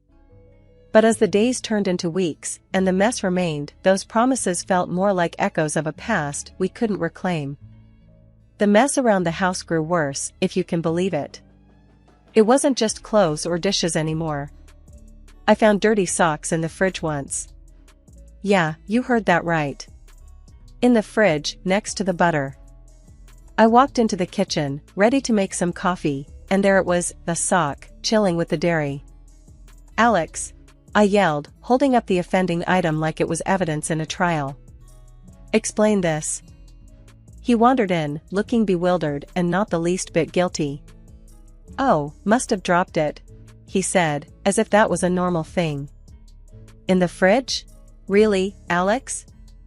What's next, shoes in the microwave?" My voice was dripping with sarcasm. I was beyond frustrated. He just shrugged, that infuriating nonchalance on full display. "Could you just chill? It's not a big deal." Not a big deal? I was fuming. "It's disgusting, Alex. Your stuff is everywhere. It's like living in a dumpster." He rolled his eyes, turning to leave. "You're making a mountain out of a molehill. Just pick it up if it bothers you so much." That was the last straw. "I'm not your maid, Alex. This is our home, not your personal landfill. I can't do this anymore. Something's gotta give." We glared at each other, the tension thick. It was clear we were at an impasse. I thought of reaching out to his mom, hoping maybe she could knock some sense into him. Desperate times called for desperate measures, after all. So, I called her. "Hey, Mrs. Thompson, it's me. I don't know what to do about Alex. The mess, the disrespect. I'm at my wit's end." There was a sigh on the other end. "Honey, Alex has always been a slob. I cleaned up after him his whole life. I thought he'd change for you." Her words were like a punch to the gut. "So, what, I'm just supposed to deal with it? Clean up after a grown man because he never learned to do it himself? It's just how he is. He needs someone to take care of him, like I did. Now it's your turn, I suppose." My heart sank. I didn't sign up to be his caretaker. I thought we were partners. She was sympathetic but firm. "You're going to have to talk to him, dear. Lay down the law or something." That's what I should have done years ago. Hanging up, I felt no better. If anything, I felt more alone. It was clear that Alex had grown up pampered and unaccountable. And now, according to his mom, it was my job to reform him. I confronted Alex again, armed with a new resolve. "We need to talk. This can't go on. I'm not your mom, and I'm not here to clean up after you. You're an adult, act like it." It was a conversation we'd had before, but this time I meant business. The ball was in his court now. I could only hope he'd finally play fair. As days turned into weeks and weeks into months, the distance between Alex and me grew wider than the Grand Canyon. Our home felt more like a battleground than a haven. The love and laughter that once filled our space were replaced by silence and tension so thick, you could cut it with a knife. One evening, as I sat at the dinner table alone, staring at the 2 plates of food I'd prepared, waiting for Alex to join me, the weight of our situation hit me hard. He stumbled and well past the time we usually ate, his face flushed, not from the cold outside but likely from a few drinks after work. "Where've you been?" I asked, my voice barely hiding my frustration. It wasn't just about him being late, it was about him being absent when he was right there. Alex shrugged off his coat and dropped it on the chair, not bothering to hang it up. "Out," he said simply, as if that one word was explanation enough. "Out where, Alex? With who?" I pressed on, needing something more than his non-answers. He sighed, a sound of annoyance rather than remorse. "Just out with the guys from work. You know how it is."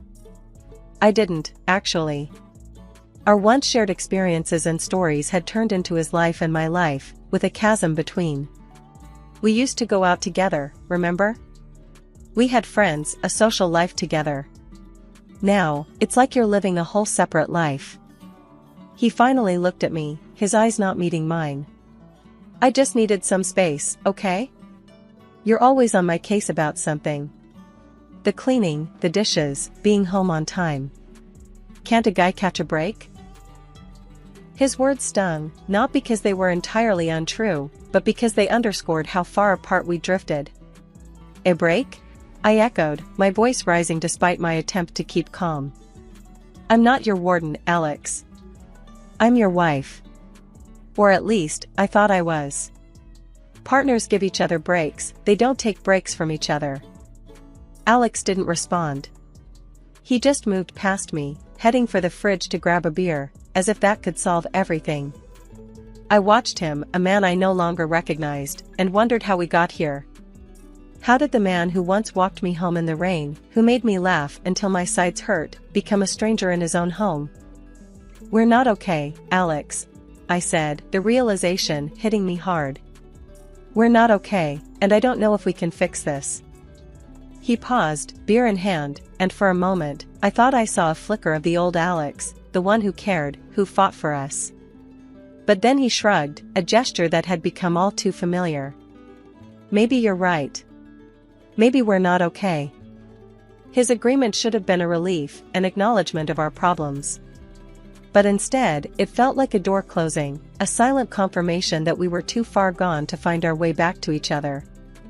I used to hate the idea of business trips, preferring the comfort of home over the sterile environment of hotel rooms. But as the rift between Alex and me widened, those trips became my sanctuary. Escaping the constant tension and the cold silence that had settled over our house was a relief. I'd brace myself every time I returned, expecting to walk into the aftermath of a tornado.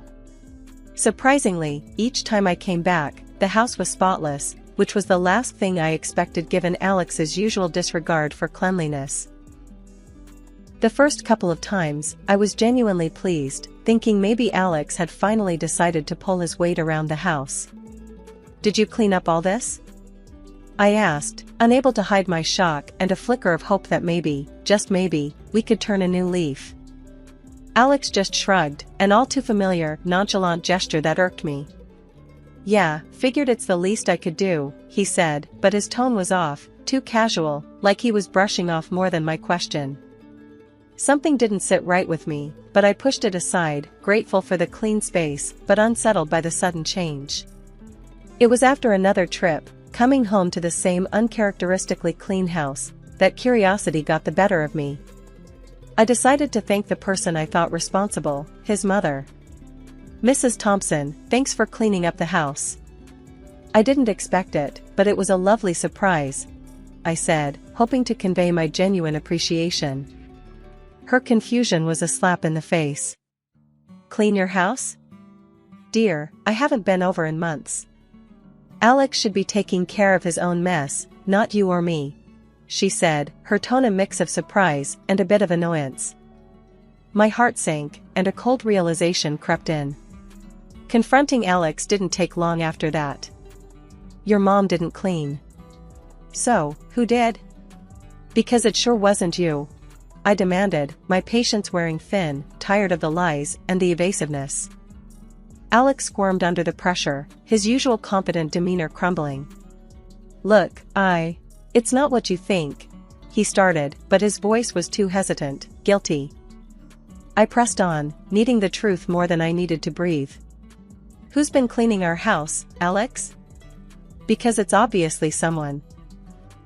The admission came too quietly, laced with shame. It's someone I know. She's been helping out while you're away, Alex confessed, finally meeting my gaze, but all I saw was betrayal. A someone you know? You mean a mistress? You're cheating on me, and her token of affection is cleaning our house? The absurdity of the situation would have been laughable if it weren't so tragically pathetic. He tried to defend himself, the words fumbling out in a messy spill. It's not like that. She's just a friend. A friend who cleans and sleeps with my husband? That's a new one, Alex. My voice was bitter, laced with anger and a heartache that dug deep. I found out about his infidelity not through whispers or clandestine messages, but through a clean house. The irony wasn't lost on me, and though my heart was shattered, I couldn't help but marvel at the bizarre twist my life had taken. After all this, I decided enough was enough. Divorce was the only option left for me. Alex, surprisingly, didn't put up a fight. He let me go without so much as a plea for me to stay. Maybe that was for the best, or maybe it just showed how far apart we'd really grown. A few quiet months passed. I settled into a small, clean apartment that felt more like home than the house I shared with Alex ever did.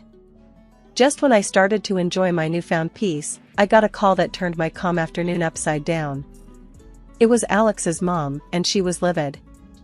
"Come back to Alex this instant," she demanded, her voice sharp and filled with frustration. I pulled the phone away from my ear for a moment, confused. "Excuse me? Why on earth would I do that?" "Because he's a mess without you. His house looks like a pigsty, and I'm sick of cleaning up after him. His habits are driving me insane." I couldn't help but chuckle, though I felt a pang of sympathy for her. "And how is that my problem, Mrs. Thompson? I'm not his keeper anymore." Her voice softened, but the desperation lingered. "Please, he needs someone. His little cleaning lady ran off the moment she saw what a disaster he is." The irony of the situation wasn't lost on me. So, his mistress left because of the mess? That's poetic, in a way. She sighed, defeated. "I just don't know what to do with him anymore." I took a deep breath, my decision clear. "Mrs. Thompson, I understand it's hard, but I've moved on. Alex needs to learn to take care of himself, and you shouldn't have to clean up his messes either. It's not your job, and it's certainly not mine anymore." There was a pause on the line, and for a moment, I thought she might argue further. Instead, she simply said, "I suppose you're right. I'm sorry for bothering you with this." "It's okay. I hope things get better for you both," I replied, not unkindly. We ended the call, and I sat there for a moment, reflecting on the strange turn my life had taken. From a cluttered house and a failing marriage to a peaceful, tidy apartment all my own. I couldn't help but smile at the thought. Leaving Alex was the best decision I'd ever made, not just for my sanity, but for my soul. 6 months of silence passed since I walked away from Alex and that chapter of my life. Then, out of the blue, I remembered I had left something important at his place. With a sigh, I decided to retrieve it, thinking it'd be a quick in and out. Standing at the front door of the house we once shared, I knocked, waiting for any sign of life. Nothing. I used my old key to let myself in, not prepared for the scene that greeted me. The house was a disaster zone, garbage everywhere, the air thick with the stench of neglect. "What the?" I muttered, covering my nose with my sleeve. I called out for Alex, but the silence was my only answer. Concern growing, I checked the house and found him in the bedroom, looking like he hadn't moved in days, surrounded by filth. "Alex!" I yelled, shaking him gently. He was barely responsive, a shadow of the person he once was. Without hesitation, I dialed for an ambulance and the police, explaining the situation as best I could. When they arrived, I stepped back, watching as they took over, taking Alex to the hospital. As I waited outside, Alex's mom arrived, her face set in a familiar stoic mask. The police explained her son's condition to her, and her response was cold, detached. "He's an adult. His choices, his consequences," she said, her voice devoid of any maternal warmth. I couldn't believe her indifference. "He could have died in there," I said, anger and disbelief mixing in my voice. She just looked at me, as if I was a stranger speaking a foreign language. "Not my responsibility," she stated flatly, turning away to talk to the officers. Standing there, watching the scene unfold, I felt a mix of emotions. Sadness for Alex, anger at his mother, relief that I had moved on. But above all, I felt a sense of closure, knowing that I had done the right thing by leaving when I did. This was no longer my life, my mess to clean up. I had my own path to follow, one that led away from this chaos and towards a future I was still writing. After everything that went down, I found out Alex was placed in a psychiatric hospital. Turns out, he had a progressive mental disorder that made him act the way he did with all that mess and his lack of cleanliness. Hearing that news hit me hard, way harder than I expected. Despite all the hurt and chaos, I couldn't help feeling sorry for him. So, I decided to visit him, even if his own mom couldn't be bothered. The hospital was stark and sterile, a far cry from the cluttered home we used to share. I met with his doctor, a kind man who seemed genuinely concerned for Alex. His condition's advancing faster than we hoped, he told me, his voice heavy with regret. At this stage, there's not much anyone can do except make sure he's comfortable and safe. I nodded, feeling a lump in my throat. "And his mom? Does she come by?" I asked, already knowing the answer. The doctor shook his head. "Haven't seen her. It's tough, patients like your ex-husband, they need all the support they can get." I left the hospital with a heavy heart. Alex's mom hadn't changed a bit, still as cold and distant as ever. It was clear she had washed her hands of him, leaving him to face his demons alone. I couldn't help but wonder if things would have been different if she'd shown him a bit more love, a bit more care. As for me, life moved on. I found peace in my little apartment, a place I could call my own without any reminders of the past. I started anew, building a life that was entirely mine, free from the shadows of what used to be. My visits to Alex became less frequent, not because I didn't care, but because I realized it was time for me to let go and heal. I often thought about Alex, hoping he found some semblance of peace in his own mind. As for his mother, well, I hoped one day she'd realize the mistake she made in abandoning her son when he needed her the most. But that was a journey she had to make on her own. My name's Eliza.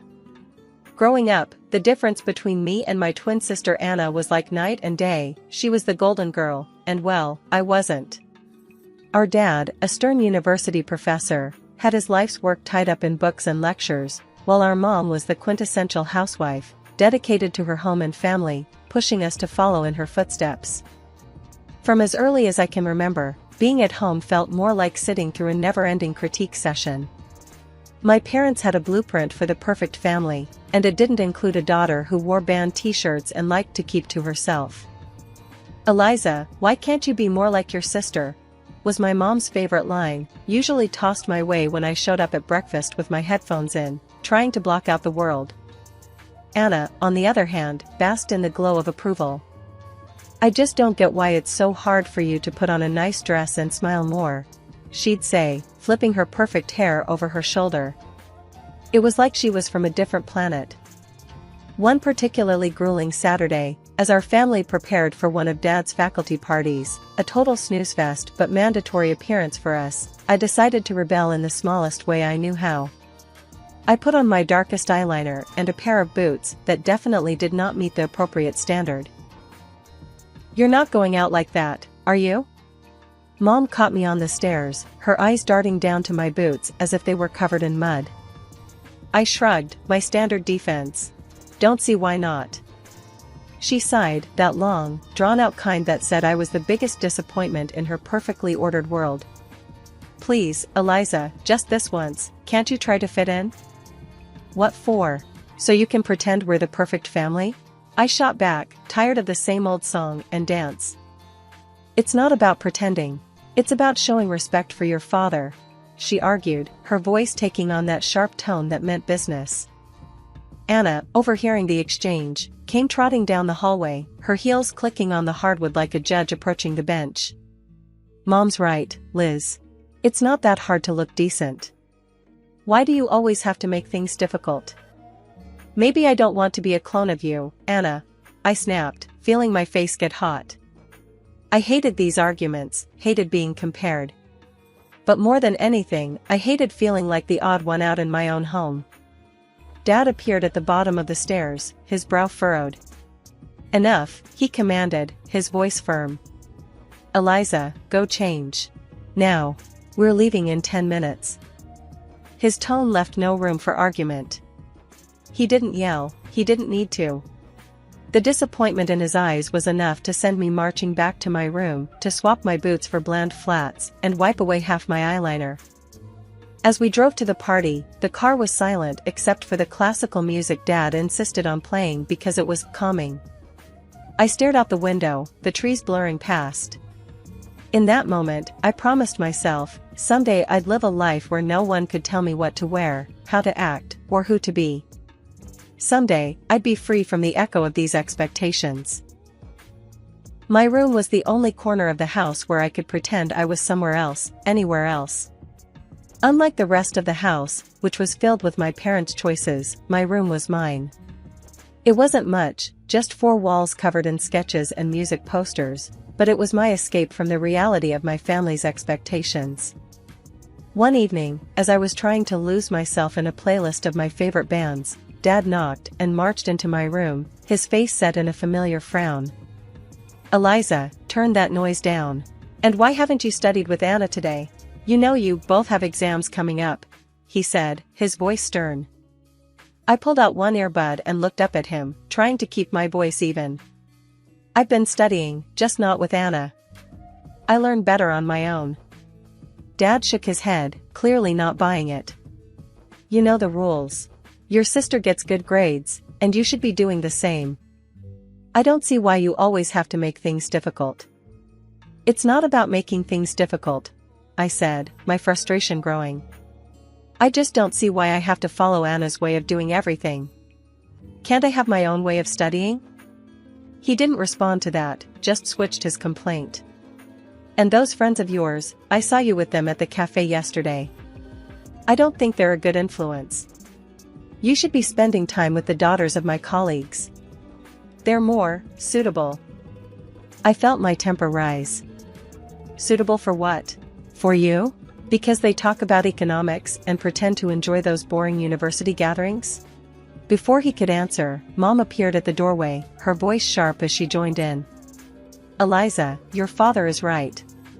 Those girls are from good families. They know how to behave. They're the kind of friends you should want. I stood up, facing both of them. What if I don't want friends who are picked for me? What if I want to choose my own friends, choose what I study, or even what I want to be? That's enough, Eliza, Mom said, her tone final. You know your future is with the university. Your father has made sure of that. And after you graduate, you'll need to start thinking about settling down. We've already discussed this. Settling down. The words hung in the air like a life sentence. You mean, start thinking about being someone's wife? Like Anna? Is that all you think I'm meant for? Mom's face softened slightly, but her voice remained firm. We want what's best for you. Following the path we've set out will give you a good life. A good life, I repeated, the irony bitter in my mouth. Is it a good life if it's someone else's idea of good? No one answered that. They didn't need to. We all knew there was no point in arguing. They had their plans, and they expected me to fall in line, just like Anna. Anna and I were like two sides of the same coin, always together, but never on the same page. At university, where Dad taught, the differences between us grew even more obvious. She was into business management, the golden child, always nodding along in lectures, asking smart questions that made professors nod appreciatively. Me? I was stuck in the same program, but it felt like wearing a shoe on the wrong foot, awkward, uncomfortable, and just plain wrong. One afternoon, as I trudged through a mountain of textbooks in the library, Anna breezed in, her notes organized, her smile ready. "Hey, Liz, you coming to the study group tonight? Professor Hall mentioned he's dropping by, could be good for us to show face," she said, her tone light but insistent. I glanced up, feeling the weight of her expectations. "Nah, I don't think so. Those things aren't really my scene, you know?" She frowned, placing her books down with a thud that matched her disapproval. "It's not about it being your scene, Liz. It's about making the right impressions. You need to start taking this seriously. We're graduating soon." I shrugged, turning back to my notes. "I am taking it seriously, just not in a way that makes me miserable. Why bother pretending?" "Because, Liz, sometimes you have to play the game to get ahead. You think I like all of this?" She gestured around at her perfectly tabbed textbooks and color-coded notes. "It's not about liking, it's about doing what's necessary." I shook my head, pushing back my chair with a scrape. "Well, maybe I'm tired of doing what's necessary according to everyone else. Did you ever think of that?" Her voice softened, but her eyes were steel. "Liz, I'm just trying to look out for you. Dad's not going to be around to sort things out forever. What are you going to do if you keep alienating everyone? Maybe I'll figure it out on my own. Maybe I don't need to follow Dad's roadmap or yours." I shot back, feeling a surge of defiance. Anna sighed, her frustration clear. "You're so stubborn. Just try, okay? For me, if not for yourself. Show up tonight, talk to Professor Hall. It won't kill you." I looked at her, really looked at her, and saw not just my annoyingly perfect sister, but someone who actually cared, in her own way. "Fine, I'll think about it," I conceded, not ready to promise more. "Thank you," she said, her smile returning. "It's not that bad, you know. You might even like it if you gave it a chance." "Doubt it," I muttered, but I knew I'd lost this round. For Anna, I'd show up, sit through another boring discussion, and nod at the right times. It was just a few hours, I told myself. How bad could it be? As it turned out, not as bad as I thought. Professor Hall was surprisingly interesting when he wasn't lecturing from a podium. I even asked a question, which earned a shocked but pleased look from Anna. Later, as we walked back to our dorm, Anna nudged me. "See, not so terrible, right?" That fragile piece didn't last long, however. In our last year, Anna introduced us to her fiancé, a lawyer 10 years her senior, already well established and exactly what our parents dreamed of. Mom and Dad were over the moon, praising Anna for making such a smart match, and immediately turned their expectant eyes on me. "Now, Eliza, it's your turn to find someone suitable," Dad said one evening over dinner, his tone implying that my time was running out. Mom nodded enthusiastically, already planning out my life as if it were another one of her well-organized home projects. "Think about your future, dear. Someone who can provide for you, who has a good standing." I remember staring at my plate, feeling the walls close in. Anna's wedding was meticulously planned down to the last detail by Mom, from the bridesmaids' dresses to the floral arrangements, showcasing her perfect vision of family prestige. After the wedding, Mom often visited Anna, doling out advice and ensuring her life played out just as she had orchestrated. Witnessing this, I knew one thing for certain: I didn't want my life tailored by someone else's hands. One day, I was walking down the street, lost in thoughts of how to escape the life my parents envisioned for me, when I heard the deep rumble of a motorcycle approaching. Curiosity pulled me toward the sound. That's when I saw him, Jake, with his leather jacket and carefree smile, pulling up beside me. "You look like you need a ride," he called over the roar of the engine, a playful twinkle in his eyes. I hesitated, glancing back towards the path home, then at his outstretched hand.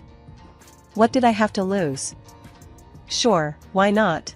I replied, my voice a mix of nerves and excitement. Climbing onto the back of his bike, I felt a rush of adrenaline as we sped away. The wind whipped through my hair, and for the first time in a long time, I laughed, genuinely laughed. Jake shouted something about showing me his world, and I held on tighter, not wanting this moment to end. We stopped at a diner frequented by bikers. Over burgers and fries, Jake told me about his life as a welder, his passion for bikes, and his love for the open road. It was so different from anything I was used to, raw and real. "Don't you get scared, living like this?" I asked, my voice barely above the clatter of plates and chatter around us. "Scared? Nah, it's thrilling. You never know what's around the corner. Isn't that better than having everything planned out for you?" he replied, his eyes lighting up with each word.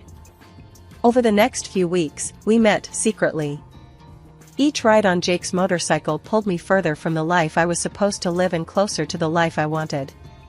The speed, the adventure, it wasn't just about the thrill. It was about feeling alive, feeling free. One evening, as we watched the sunset from a secluded overlook, Jake turned to me. "Eliza, I don't just ride to escape. I ride to feel alive, to make every moment count. With you, every moment feels like it's worth something." I leaned into him, my heart beating fast. "I've never felt like this before. You make me feel free, Jake." He smiled, pulling me closer. "Then let's not go back to just existing. Let's live." 6 months with Jake felt like a lifetime of moments I'd always dreamed of.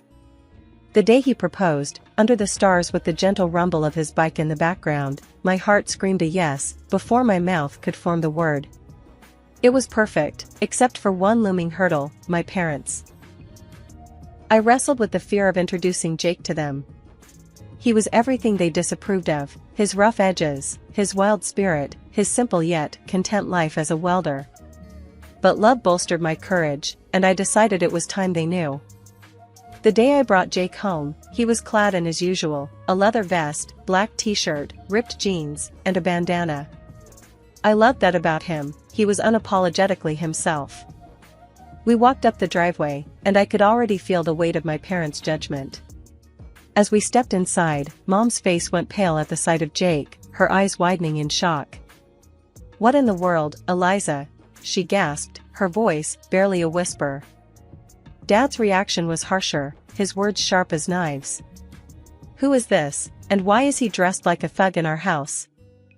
I took a deep breath, steadying my nerves. "Mom, Dad, this is Jake. He's the man I love. We're getting married." Their silence was deafening. Then, Dad turned to Jake, his tone laced with disdain. "Married? What do you do for a living, young man? What are your qualifications?" Jake, bless him, didn't waver. "I'm a welder. I took some specialized courses after high school. I work hard, and I make an honest living." The look on my parents' faces was a mix of horror and disbelief. Mom looked like she might faint. "A welder? Eliza, you can't be serious." Dad's voice rose, anger flaring. "You expect us to give our blessing to this? To throw away your future for a welder?" I felt my resolve harden. "Yes, because he makes me happy. Isn't that what should matter?" "But the life you'll lead," Mom started, her voice tremulous. "Will be the life I choose," I shot back, my own voice gaining strength. Dad shook his head, his decision clear. "We cannot and will not support this. If you choose him, don't expect to be a part of this family." The finality in his tone broke my heart, but not my decision. Jake squeezed my hand, giving me the strength to face them. "Then I choose Jake. I choose us. I choose my happiness." Mom's eyes filled with tears, and Dad's jaw clenched tight. "If you walk out with him, don't bother coming back," Dad said, his voice cold. Walking away from my parents' house with Jake, my heart was a mess of emotions, pain, relief, excitement, and fear all mixed into one. The night air felt different, like each breath I took was a step further into a new life. We rode in silence for a while, the only sound the steady roar of the motorcycle beneath us. When we finally stopped at a small diner on the outskirts of town, Jake turned to me, his face serious. "You sure about this, Eliza? I mean, really sure?" "There's no going back after tonight," he said, his eyes searching mine for any hint of doubt. I nodded, squeezing his hand tightly. "I've never been more sure of anything. Being with you, this feels right. It feels like what I'm supposed to do." He smiled, that reckless, charming smile that had won me over the first day we met. "All right, then. Let's do it. Let's start our life together." Inside the diner, we found a quiet booth in the corner. The waitress brought over 2 coffees without asking, and we sat there, planning our next steps. "So, what's first?" I asked, stirring cream into my coffee, watching it swirl and blend. "We'll need to find a place to stay, at least for a while. Then, maybe look for jobs. I have some buddies who can help us get started," Jake replied, his tone practical, but optimistic. "It's going to be tough, isn't it?" I said, more a statement than a question. The reality of what we were doing was beginning to sink in. Jake reached across the table, his hand covering mine. "It might be. But we'll handle it together. Tough is nothing new for either of us, right?" I couldn't help but laugh, a short, sharp burst of genuine amusement. "Right. Together." We spent hours in that diner, talking and planning.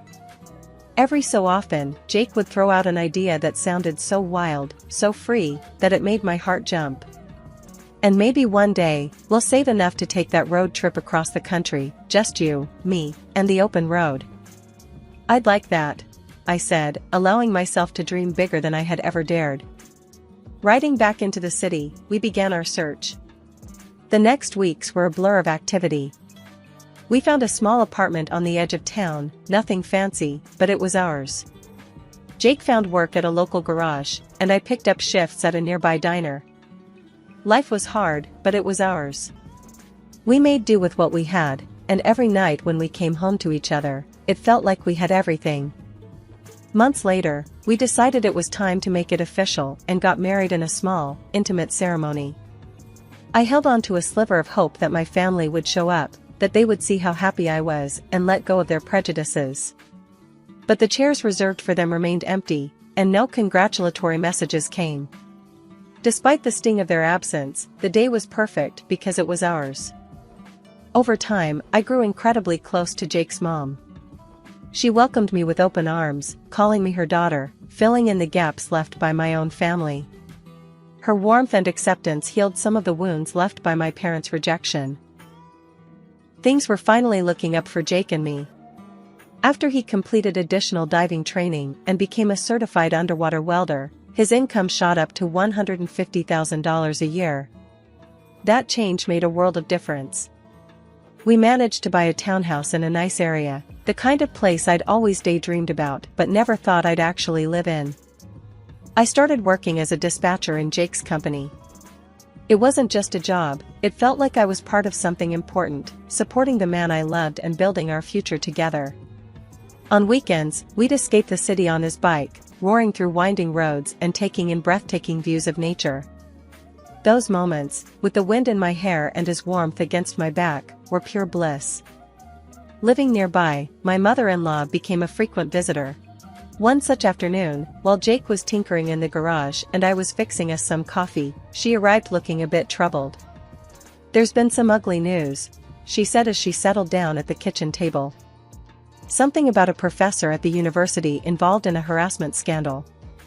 My heart skipped a beat. "Oh? Did they say who it was?" I tried to keep my voice steady, dreading the answer. She shook her head. "No, they didn't mention a name on the radio, but you know how these things go. It's probably all over the TV by now." Nodding, I flicked on the television, tuning into the news.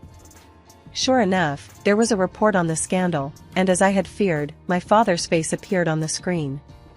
The anchor detailed accusations against him, and I felt a cold wave of disbelief wash over me. Turning off the TV, I sat down heavily, trying to process the news. Jake came in, wiping his hands on a rag, and saw my face. "What's wrong, babe?" he asked, his brow furrowed in concern. I swallowed hard, my voice barely a whisper. "It's my dad. He's been accused of harassing a student." Jake's expression hardened for a moment before he came over and took my hand. "I'm sorry, Eliza. That's tough news. How do you want to handle this?" I shook my head, not really sure of anything at the moment. "I don't know. I mean, what can I even do? It's not like we're close anymore." He squeezed my hand, understanding. "Whatever you need, I'm here for you. We don't have to figure it all out right now." I decided to wait and see how things unfolded before making any moves. Whatever decision I made, I knew I'd have Jake by my side, and that was the reassurance I needed to face whatever came next. Life had been peaceful until that unexpected afternoon at work, when a familiar car pulled into the parking lot. I hadn't seen my parents in a long while, and the sight of them stirred up a mix of emotions I thought I had put to rest. Both of them looked dramatically changed. The scandal had taken its toll. Mom had lost a lot of weight and looked years older, while Dad appeared broken, a shadow of the stern man he once was. My mother spotted me and rushed over, arms open as if nothing had happened, as if years of distance and disapproval could be bridged in an instant. But I couldn't embrace her, not now. Instead, I stepped back and took Jake's hand, looking for strength in his presence. "Eliza, it was so hard to find you," Mom said, her voice cracking with emotion. Dad, ever the gruff one, cut to the chase, his voice harsh and bitter. "I was accused unfairly, you know. I went to your sister's husband for help, but that bloodsucker wanted a fortune. Your sister sided with him, and now they've kicked us out. We need your help." I stared at them, disbelief and anger swirling inside me. "Help? After all these years, you show up and demand help? We have nowhere else to go." Mom's voice was desperate. "They've disowned us too. We thought, maybe we could stay with you." I almost laughed at the absurdity. "Stay with me? After you disowned me? You made it clear I wasn't your daughter anymore." Dad's face turned red, his old temper flaring up. "You owe us, Eliza, after all we've done for you." "That's where you're wrong," I interrupted, feeling Jake squeeze my hand in support. "I don't owe you anything. You threw me out because I chose my happiness over your demands. And now you want what? To just move in and pretend like we're a family?" The situation was spiraling, and I could see people watching, a crowd beginning to form. Mom started to cry, her sobs loud and attracting even more attention. "You're being ungrateful, after everything we've done for you," she accused through her tears. I took a deep breath, my decision clear. "No, Mom. I'm not ungrateful. I'm free. And happy. You made your choices, and now you have to live with them." As we walked away, I heard my dad yelling, but Jake leaned over and quietly told the security team, "Don't let them come here again." The following months flew by, filled with love and peace. We welcomed a son, a new beginning in our growing family. My parents never came back. That day in the parking lot was the last I saw of them, and while part of me grieved for what could have been, I knew I had made the right choice for me and for my family.